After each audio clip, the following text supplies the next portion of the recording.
ਦੋਸਤੋ ਸਤਿ ਸ੍ਰੀ ਅਕਾਲ। ਤੁਸੀਂ ਦੇਖ ਰਹੇ ਹੋ ASP TV। ਮੈਂ ਜਗਸੀਰ ਸਿੰਘ ਸੰਧੂ ਹਾਜ਼ਰ ਹਾਂ ਪ੍ਰੋਗਰਾਮ 69 ਲਾਈਵ ਲੈ ਕੇ। ਸੋ ਪੰਜਾਬ ਦੇ ਵਿੱਚ ਚੱਲ ਰਿਹਾ ਕਿਸਾਨੀ ਘੋਲ, ਅਤੇ ਕਿਸਾਨੀ ਘੋਲ ਦੀਆਂ ਕਈ ਪਰਤਾਂ ਨੇਗੀਆਂ। ਕਿਸਾਨੀ ਘੋਲ ਜਿੱਥੇ ਲੋਕਾਂ ਨੂੰ ਸੰਗਠਿਤ ਕਰ ਰਿਹਾ, ਲੋਕਾਂ ਨੂੰ ਕੇਂਦਰ ਦੇ ਧੱਕੇ ਦੇ ਪ੍ਰਤੀ ਜਾਗਰੂਕ ਕਰ ਰਿਹਾ ਹੈ, ਕੇਂਦਰ ਦੇ ਪ੍ਰਤੀ ਲੜਨ ਦੀ ਜਿਹੜੀ ਇੱਕ ਸ਼ਕਤੀ ਆ ਉਹ ਦੇ ਰਿਹਾ ਹੈ। ਅਤੇ ਉਹਦੇ ਨਾਲ ਇਸ ਸੰਘਰਸ਼ ਦੇ ਵਿੱਚ ਇੱਕ ਅਜਿਹੀ ਸੋਚ ਵੀ ਉੱਭਰੀ ਹੈ ਵੀ ਜਿਹੜਾ ਅਸੀਂ ਪੰਜਾਬ ਦੀ ਧਰਤੀ ਨੂੰ ਖਰਾਬ ਕਰ ਲਿਆ, ਪੰਜਾਬ ਦੇ ਪਾਣੀਆਂ ਨੂੰ ਖਰਾਬ ਕਰ ਲਿਆ, ਇਹ ਸੈਂਟਰ ਦੇ ਜਿਹੜੇ ਕਹਿ ਸਕਦੇ ਹਾਂ ਹਰੀ ਕ੍ਰਾਂਤੀ ਦੇ ਨਾਮ ਦੇ ਉੱਪਰ ਜੋ ਕੁਛ ਪਿਛਲੇ ਸਮੇਂ ਦੌਰਾਨ ਹੋਇਆ, ਸੈਂਟਰ ਦਾ ਢਿੱਡ ਭਰਦਿਆਂ ਅਸੀਂ ਹਿੰਦੁਸਤਾਨ ਨੂੰ ਰਜਾਉਂਦਿਆਂ ਅਸੀਂ ਪੰਜਾਬ ਦੀ ਜਿਹੜੀ ਜ਼ਮੀਨ ਖਰਾਬ ਕਰ ਲਈ ਹੈ, ਪੰਜਾਬ ਦਾ ਸਾਰਾ ਕਲਚਰ ਖਰਾਬ ਕਰ ਲਿਆ, ਉਹਦੇ ਬਾਰੇ ਇੱਕ ਸੋਚ ਆ ਜਿਹੜੀ ਉਹ ਵੀ ਉਪਜੀ ਹੈਗੀ। ਸੋ ਸਾਰਾ ਕੁਛ ਇਸ ਤਰ੍ਹਾਂ ਦੇ ਚੱਲਦੇ ਹੋਏ ਬਹੁਤ ਸਾਰੇ ਵਿਚਾਰ ਆ ਜਿਹੜੇ ਅਸੀਂ ਤੁਹਾਡੇ ਨਾਲ ਸਾਂਝੇ ਕਰਾਉਂਦੇ ਰਹਿੰਦੇ ਹਾਂ। ਵੱਖ-ਵੱਖ ਕਿਸਾਨ ਜਥੇਬੰਦੀਆਂ ਦੇ ਆਗੂਆਂ ਦੇ ਨਾਲ ਵੀ ਆਪਾਂ ਗੱਲਬਾਤ ਕਰਦੇ ਰਹਿੰਦੇ ਹਾਂ। ਸੋ ਅੱਜ ਤੁਹਾਡੇ ਨਾਲ ਆਪਾਂ ਜਿਹੜੀ ਗੱਲਬਾਤ ਕਰਾਵਾਂਗੇ ਉਹ ਹੈ ਤਾਂ ਕਿਸਾਨ ਆਗੂ ਨੇ, ਪਰ ਉਹਨਾਂ ਦੀ ਸੋਚ ਕੁਝ ਵੱਖਰੇ ਤਰ੍ਹਾਂ ਦੀ ਸੋਚ ਰੱਖਦੇ ਨੇਗੇ। ਮੇਰੀ ਮੁਰਾਦ ਹੈ ਜਿਹੜਾ ਕਿਸਾਨ ਖੇਤੀਬਾੜੀ ਵਿਕਾਸ ਫਰੰਟ ਹੈ ਉਹਦੇ ਆਗੂ ਨੇਗੇ ਸੁਖਦੇਵ ਸਿੰਘ ਭੁਪਾਲ ਜੀ। ਸੋ ਤੁਹਾਡਾ ਸਭ ਤੋਂ ਪਹਿਲਾਂ ਸਵਾਗਤ ਹੈ ਜੀ। ਹਾਂਜੀ, ਧੰਨਵਾਦ ਜੀ। ਭੁਪਾਲ ਸਾਹਿਬ, ਜਿਸ ਤਰ੍ਹਾਂ ਦੀ ਆਪਾਂ ਇਹ ਗੱਲ ਸ਼ੁਰੂਆਤ ਦੇ ਵਿੱਚ ਹੀ ਕੀਤੀ ਹੈ ਵੀ ਕਈ ਤਰ੍ਹਾਂ ਦੀ ਸੋਚ ਹੈ ਜਿਹੜੀ ਉਹ ਉੱਭਰੀ ਹੈ। ਕਿਸਾਨ ਜਥੇਬੰਦ ਹੋ ਗਿਆ ਪੰਜਾਬ ਦੇ ਵਿੱਚ, ਬਹੁਤ ਸਾਰਾ ਸੰਘਰਸ਼ ਹੈ ਪਿਛਲੇ ਸਮੇਂ ਦੌਰਾਨ ਲੜਦਾ ਆਇਆ ਗਾ। ਕਦੇ ਮਤਲਬ ਖੇਤੀ ਦੇ ਵੱਖ-ਵੱਖ ਜਿਹੜੇ ਕੋਈ ਨਾ ਕੋਈ ਸਮੱਸਿਆਵਾਂ ਆਉਂਦੀਆਂ ਉਹਦੇ ਲਈ, ਕਦੇ ਬਿਜਲੀ ਲਈ ਲੜਦਾ, ਕਦੇ ਪਾਣੀ ਲਈ ਲੜਦਾ, ਕਦੇ ਆਪਦੀਆਂ ਫਸਲਾਂ ਦੇ ਭਾਅ ਲਈ ਲੜਦਾ ਗਾ। ਅਤੇ ਤੁਹਾਡੀ ਵੀ ਜਥੇਬੰਦੀ ਆ, ਤੁਸੀਂ ਇੱਕ ਵੱਖਰੇ ਤਰ੍ਹਾਂ ਦਾ ਕਨਸੈਪਟ ਲੈ ਕੇ ਚੱਲੇ ਹੋ। ਕੀ ਸੋਚਦੇ ਹੋ ਵੀ ਇਹ ਜਿਹੜੀ ਲੜਾਈ ਦੇ ਨਾਲ ਹੀ ਹੱਲ ਹੋ ਜੂ, ਜਾਂ ਕੋਈ ਨਾ ਕੋਈ ਕਿਸਾਨ ਨੂੰ ਵੀ ਆਪਣੇ ਜਿਹੜਾ ਜੀਵਨ ਜਾਂਚ ਆ ਉਹਦੇ 'ਚ ਬਦਲਾਅ ਕਰਨਾ ਪਊਗਾ? ਨਹੀਂ, ਦੇਖੋ, ਇਹਦੇ 'ਚ ਦੋਨੇ ਗੱਲਾਂ ਹੀ ਕਰਨੀਆਂ ਜ਼ਰੂਰੀ ਨੇ ਜੀ। ਇੱਕ ਤਾਂ ਇਹ ਆ ਕਿ ਜਿਹੜਾ ਖੇਤੀ ਜਿਹੜੀ ਅੱਜ ਅਸੀਂ ਕਰ ਰਹੇ ਹਾਂ ਜੀ, ਜਿਹੜੀ ਗ੍ਰੀਨ ਰੈਵੋਲੂਸ਼ਨ ਤੋਂ ਬਾਅਦ ਸ਼ੁਰੂ ਹੋਈ ਜੀ, ਇੱਕ ਤਾਂ ਇਹ ਖੇਤੀ ਨੂੰ ਸਮਝਣਾ ਜ਼ਰੂਰੀ ਹੈ ਵੀ ਇਹ ਖੇਤੀ ਕੀ ਹੈ ਜੀ। ਉਹਦੇ 'ਚ ਦੇਖੋ, ਇੱਕ ਗੱਲ ਤਾਂ ਇਹ ਆ ਕਿ ਬਹੁਤ ਸਾਰੇ ਜਿਹੜੇ ਸਾਡੇ ਕਿਸਾਨ ਨੇਤਾ ਨੇ ਉਹ ਇਹ ਇਲਜ਼ਾਮ ਲਾਉਂਦੇ ਨੇ ਜੀ ਕਿ ਪੰਜਾਬ ਨੇ ਸਭ ਦਾ ਢਿੱਡ ਭਰਤਾ ਜੀ, ਔਰ ਹੁਣ ਪੰਜਾਬ ਨਾਲ ਇਹ ਕਿਉਂ ਹੋ ਰਹੀ ਆ, ਉਹਨਾਂ ਨੂੰ ਇਸ ਗੱਲ ਦਾ ਗਿਲਾ ਜੀ। ਲੇਕਿਨ ਜੇ ਅਸੀਂ ਗ੍ਰੀਨ ਰੈਵੋਲੂਸ਼ਨ ਦੀ ਹਿਸਟਰੀ ਦੇਖੀਏ ਜੀ ਤਾਂ ਗ੍ਰੀਨ ਰੈਵੋਲੂਸ਼ਨ ਕੋਈ ਇਸ ਕਰਕੇ ਨਹੀਂ ਸੀ ਹਿੰਦੁਸਤਾਨ ਦੇ ਵਿੱਚ ਆਇਆ ਕਿ ਇੱਥੇ ਭੁੱਖ ਮਰੀ ਸੀ ਜੀ। ਅਸਲ ਦੇ ਵਿੱਚ ਜਿਹੜਾ ਪੂੰਜੀਵਾਦ ਆ ਜੀ, ਇਹ ਜਦੋਂ ਕੋਈ ਵੀ ਕੰਮ ਕਰਦਾ ਨਾ ਜੀ, ਉਹ ਪਹਿਲਾਂ ਇਹਦਾ ਇੱਕ ਮਾਨਵੀ ਚਿਹਰਾ ਤਰਾਸਦਾ ਜੀ। ਬਿਲਕੁਲ। ਔਰ ਉਹਦਾ ਮਾਨਵੀ ਚਿਹਰਾ ਤਰਾਸਣ ਦੇ ਲਈ ਉਹ ਬਣਾਉਂਦਾ ਤਾਂ ਇਹ ਹੈ ਵੀ ਇਹ ਪਬਲਿਕ ਲਈ ਹੋ ਰਿਹਾ, ਦਿਖਾਉਂਦਾ ਕੁਛ ਹੈ, ਕਰਦਾ ਕੁਛ ਹੈ। ਹਾਂ ਜੀ, ਲੇਕਿਨ ਉਹਦੇ ਪਿੱਛੇ ਧਾਰਨਾ ਕੋਈ, ਉਹਦੇ ਪਿੱਛੇ ਉਹਦਾ ਕੋਈ ਹਿਡਨ ਏਜੰਡਾ ਆਪਦਾ ਹੋਰ ਹੁੰਦਾ। ਹਾਂ, ਅਸਲ ਦੇ ਵਿੱਚ ਜਿਹੜਾ ਇਹ ਗ੍ਰੀਨ ਰੈਵੋਲੂਸ਼ਨ ਦੀ ਸ਼ੁਰੂਆਤ ਹੋਈ ਜੀ, ਇਹ ਮੇਰੇ ਮੁਤਾਬਕ ਜਿੰਨੀ ਕੁ ਮੈਂ ਸਟੱਡੀ ਕੀਤੀ ਹੈ ਉਹ ਇਹ ਆ ਕਿ ਸੈਕੰਡ ਵਰਲਡ ਵਾਰ ਤੋਂ ਬਾਅਦ ਜੀ ਜਿੰਨਾ ਐਮਬੀਸ਼ਨ ਇਹਨਾਂ ਕੰਪਨੀਆਂ ਕੋਲ ਬਚ ਗਿਆ ਜੀ, ਕਿਉਂਕਿ ਇਹਨਾਂ ਦੀ ਉਮੀਦ ਤੋਂ ਇਹ ਲੜਾਈ ਪਹਿਲਾਂ ਜਿਹੜੀ ਦੂਸਰੀ ਸੰਸਾਰ ਜੰਗ ਸੀ ਇਹਨਾਂ ਦੀ ਜਿਹੜੀ ਪਹਿਲਾਂ ਸਮਾਪਤ ਹੋ ਗਈ ਜੀ ਜੀ ਜੀ। ਔਰ ਫਿਰ ਉਹ ਜਿਹੜਾ ਇਹਨਾਂ ਕੋਲੇ ਮਤਲਬ ਸਮਾਨ ਬਚਿਆ ਜੀ, ਉਹਦੇ 'ਚ ਉਹ ਸਮਾਨ ਕਿੱਥੇ ਖਪਾਉਣ ਜੀ, ਉਹਨਾਂ ਦੀ ਇੱਕ ਪ੍ਰੋਬਲਮ ਬਣ ਗਈ ਹੈ ਜੀ। ਉਹ ਖਪਾਉਣ ਦੇ ਲਈ ਉਹਨਾਂ ਨੇ ਫਿਰ ਅਮਰੀਕਾ ਦਾ ਜਿਹੜਾ ਡਾਕਟਰ ਸੀ ਜੀ, ਡਾਕਟਰ ਬੋਰਲਾਗ ਜੀ, ਉਹਦੀ ਅਗਵਾਈ ਦੇ ਵਿੱਚ ਇਹਨਾਂ ਨੇ ਇੱਕ ਕਮੇਟੀ ਬਣਾਈ ਜੀ ਵੀ ਇਹ ਅਮੋਨੀਅਮ ਨਾਈਟ੍ਰੇਟ ਇਹਨਾਂ ਕੋਲ ਬਹੁਤ ਬਚਿਆ ਪਿਆ ਸੀ ਜੀ, ਔਰ ਪੋਟਾਸ ਇਹਨਾਂ ਕੋਲ ਬਹੁਤ ਬਚਿਆ ਪਿਆ ਸੀ ਜੀ। ਇਹ ਚੀਜ਼ਾਂ ਕਿੱਥੇ ਖਪਤ ਹੋ ਸਕਦੀਆਂ ਨੇ? ਤਾਂ ਉਸ ਸਮੇਂ ਜਾਣੇ ਇਹ ਆਇਆ ਵੀ ਦੋ ਕੰਮ ਹੋ ਸਕਦੇ ਨੇ ਜੀ। ਇਹ ਸਾਰੇ ਦਾ ਸਾਰਾ ਜਿਹੜਾ ਮਤਲਬ ਮਟੀਰੀਅਲ ਬਚਿਆ ਪਿਆ ਜੀ, ਇਹ ਖੇਤੀ ਦੇ ਵਿੱਚ ਕੰਮ ਆ ਸਕਦਾ, ਇਹਦੇ ਨਾਲ ਪ੍ਰੋਡਕਸ਼ਨ ਵੀ ਵੱਧ ਸਕਦੀ ਆ, ਖੇਤੀ ਦਾ ਇੱਕ ਨਵਾਂ ਤਰੀਕਾ ਇਹਦੇ ਨਾਲ ਸਟੈਬਲਿਸ਼ ਕਰਕੇ ਅਸੀਂ ਉਹਦੇ 'ਚ ਲੈ ਆ ਸਕਦੇ ਹਾਂ, ਔਰ ਇਹਨੂੰ ਕਹਿ ਸਕਦੇ ਹਾਂ ਵੀ ਯਾਰ ਪ੍ਰੋਡਕਸ਼ਨ ਵਧਣ ਦੇ ਨਾਲ ਲੋਕਾਂ ਦਾ ਢਿੱਡ ਭਰ ਜੂ। ਵਾਹ।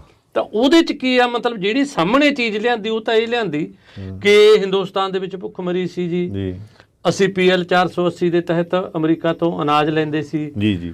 ਉਸ ਧਾਰਾ ਦੇ ਤਹਿਤ ਜਦੋਂ ਅਸੀਂ ਉਸ ਕੰਪਰੋਮਾਈਜ਼ ਦੇ ਤਹਿਤ ਅਨਾਜ ਲੈਂਦੇ ਸੀ ਤਾਂ ਸਾਨੂੰ ਬਹੁਤ ਸਾਰੀਆਂ ਉਹਨਾਂ ਦੀਆਂ ਬੰਦਿਸ਼ਾਂ ਦਾ ਸਾਹਮਣਾ ਕਰਨਾ ਪੈਂਦਾ ਸੀ, ਉਹਨਾਂ ਦੀਆਂ ਗੱਲਾਂ ਮੰਨਣੀਆਂ ਪੈਂਦੀਆਂ ਸੀ, ਜਿਹਦੇ ਕਰਕੇ ਅਸੀਂ ਫਿਰ ਇਹ ਲੈ ਕੇ ਆਏ। ਬੀਜ ਵੀ ਆਇਆ ਉਦੋਂ ਹਨਾ ਜੀ, ਕਣਕ ਦਾ, ਲਾਲ ਦੀ ਕਣਕ ਦਾ ਬੀਜ ਆਇਆ ਸੀ। ਉਹਦੇ 'ਚ ਇੱਕ ਗੱਲ ਦੇਖੋ ਇਹ ਹੈ ਕਿ ਇਹ ਜਿਹੜਾ ਸਾਰੀ ਖੇਤੀ ਆ ਜਿਹੜੀ ਇਹ ਜਿਹਨੂੰ ਅਸੀਂ ਕੈਮੀਕਲ ਐਗਰੀਕਲਚਰ ਕਹਿ ਸਕਦੇ ਹਾਂ, ਰੇਹਾਂ ਸਪਰੇਹਾਂ ਵਾਲੀ ਖੇਤੀ ਕਹਿ ਸਕਦੇ ਹਾਂ, ਬਹੁਤ ਦੇਸੀ ਭਾਸ਼ਾ ਦੇ ਵਿੱਚ ਜ਼ਹਿਰਾਂ ਵਾਲੀ ਖੇਤੀ ਕਹਿ ਸਕਦੇ ਹਾਂ, ਇਹ ਖੇਤੀ ਦੀ ਜਿਹੜਾ ਡਿਜ਼ਾਈਨ ਤਿਆਰ ਕੀਤਾ ਉਹ ਰਾਕਫੇਲਰ ਫਾਊਂਡੇਸ਼ਨ ਔਰ ਫੋਰਡ ਫਾਊਂਡੇਸ਼ਨ ਵੱਲੋਂ ਤਿਆਰ ਕੀਤਾ ਗਿਆ। ਉਹ ਇੱਕ ਐਸੀਆਂ ਸੰਸਥਾਵਾਂ ਸੀ ਜਿਹੜੀਆਂ ਮਲਟੀਨੈਸ਼ਨਲ ਕੰਪਨੀਆਂ ਨਾਲ ਜੁੜੀਆਂ ਹੋਈਆਂ ਸੀ। ਜੀ ਜੀ। ਉਹਨਾਂ ਨੇ ਮਤਲਬ ਇਹ ਸਾਰੇ ਕਾਸੇ ਨੂੰ ਇਹ ਰੂਪ ਤਾਂ ਇਹ ਦਿੱਤਾ ਕਿ ਦੇਖੋ ਜੀ ਇਹਦੇ ਨਾਲ ਅਨਾਜ ਬਹੁਤ ਜ਼ਿਆਦਾ ਹੋ ਜਾਊਗਾ, ਦੁਨੀਆ ਦੇ ਵਿੱਚੋਂ ਭੁੱਖਮਰੀ ਖਤਮ ਹੋ ਜੂ, ਹਿੰਦੁਸਤਾਨ ਵਰਗੇ ਮੁਲਕਾਂ ਦੇ ਵਿੱਚੋਂ ਵੀ ਭੁੱਖਮਰੀ। ਨਹੀਂ, ਪੰਜਾਬ ਹੀ ਕਿਉਂ ਚੁਣਿਆ ਜੀ? ਹਿੰਦੁਸਤਾਨ ਤਾਂ ਬਹੁਤ ਵੱਡਾ ਗਾ, ਬਾਕੀ ਸੂਬਿਆਂ ਦੇ ਵਿੱਚ ਕਿਹੜਾ ਜ਼ਮੀਨ ਨਹੀਂ ਜਾਂ ਉੱਥੇ ਪਾਣੀ ਨਹੀਂ, ਸਾਰਾ ਕੁਝ ਹੈਗਾ, ਪਰ ਇਕੱਲਾ ਪੰਜਾਬ ਹੀ ਕਿਉਂ ਚੁਣਿਆ ਗਿਆ ਫਿਰ ਉਦੋਂ? ਪੰਜਾਬ ਇਸ ਕਰਕੇ ਚੁਣਿਆ ਗਿਆ ਕਿ ਪੰਜਾਬ ਦੇ ਵਿੱਚ ਜਿਹੜੀ ਇੱਕ ਤਾਂ ਮਿੱਟੀ ਸੀ ਜੀ, ਉਹ ਬਹੁਤ ਵਧੀਆ ਸੀ ਜੀ, ਔਰ ਆਮ ਤੌਰ ਤੇ ਪੰਜਾਬ ਆ ਜਿਹੜਾ ਇਹ ਸਮਤਲ ਜ਼ਮੀਨ ਵਾਲਾ ਇੱਕ ਤਾਂ ਖਿੱਤਾ ਸੀਗਾ ਜੀ। ਦੂਸਰਾ ਇਹ ਸੀ ਕਿ ਦਰਿਆਈ ਪਾਣੀਆਂ ਦੀ ਕੋਈ ਸਮੱਸਿਆ ਨਹੀਂ ਸੀ ਇੱਥੇ ਜੀ। ਔਰ ਅੰਗਰੇਜ਼ਾਂ ਦੇ ਸਮੇਂ 'ਚ ਹੀ ਮਤਲਬ ਜਿਹੜਾ ਕਨਾਲ ਸਿਸਟਮ ਆ, ਨਹਿਰਾਂ ਦਾ ਸਿਸਟਮ ਆ, ਉਹ ਕਰੀਬ ਅੰਗਰੇਜ਼ਾਂ ਦੇ ਸਮੇਂ 'ਚ ਵੀ ਬਹੁਤ ਸਾਰੀਆਂ ਨਹਿਰਾਂ ਆ ਗਈਆਂ ਸੀ। ਜੀ ਜੀ। ਔਰ ਤੀਸਰਾ ਇਹਦੇ 'ਚ ਇਹ ਸੀ ਕਿ ਜਿਹੜਾ ਪੰਜਾਬ ਦਾ ਕਿਸਾਨ ਆ ਇਹਦੀ ਖੇਤੀ ਦਾ ਆਪਣਾ ਇੱਕ ਤਜਰਬਾ, ਐਕਸਪਰਟ ਆ ਖੇਤੀ ਦੇ ਵਿੱਚ। ਜੀ ਜੀ। ਜਿਹਦੇ ਕਰਕੇ ਉਹਨਾਂ ਨੇ ਪੁਰਾਣੇ ਪੰਜਾਬ ਨੂੰ ਜਾਂ ਪੰਜਾਬ ਹਰਿਆਣੇ ਨੂੰ ਇਹਨੂੰ ਮੇਨ ਖਿੱਤੇ ਦੇ ਰੂਪ ਦੇ ਵਿੱਚ ਚੁਣਿਆ ਜੀ, ਕਿਉਂਕਿ ਇਹ ਪਾਇਲਟ ਪ੍ਰੋਜੈਕਟ ਸੀ ਉਹਨਾਂ ਦਾ ਇੰਡੀਆ ਦੇ ਵਿੱਚ। ਪਾਇਲਟ ਪ੍ਰੋਜੈਕਟ ਹਮੇਸ਼ਾ ਉੱਥੇ ਚੁਣਿਆ ਜਾਂਦਾ ਜਿੱਥੇ ਉਹਦੇ ਸਫਲ ਹੋਣ ਦੀ ਜ਼ਿਆਦਾ ਗੁੰਜਾਇਸ਼ ਹੋਵੇ ਜੀ, ਇਸੇ ਕਰਕੇ ਚੁਣਿਆ ਗਿਆ ਇਹਨੂੰ ਇੱਥੇ ਦਾ।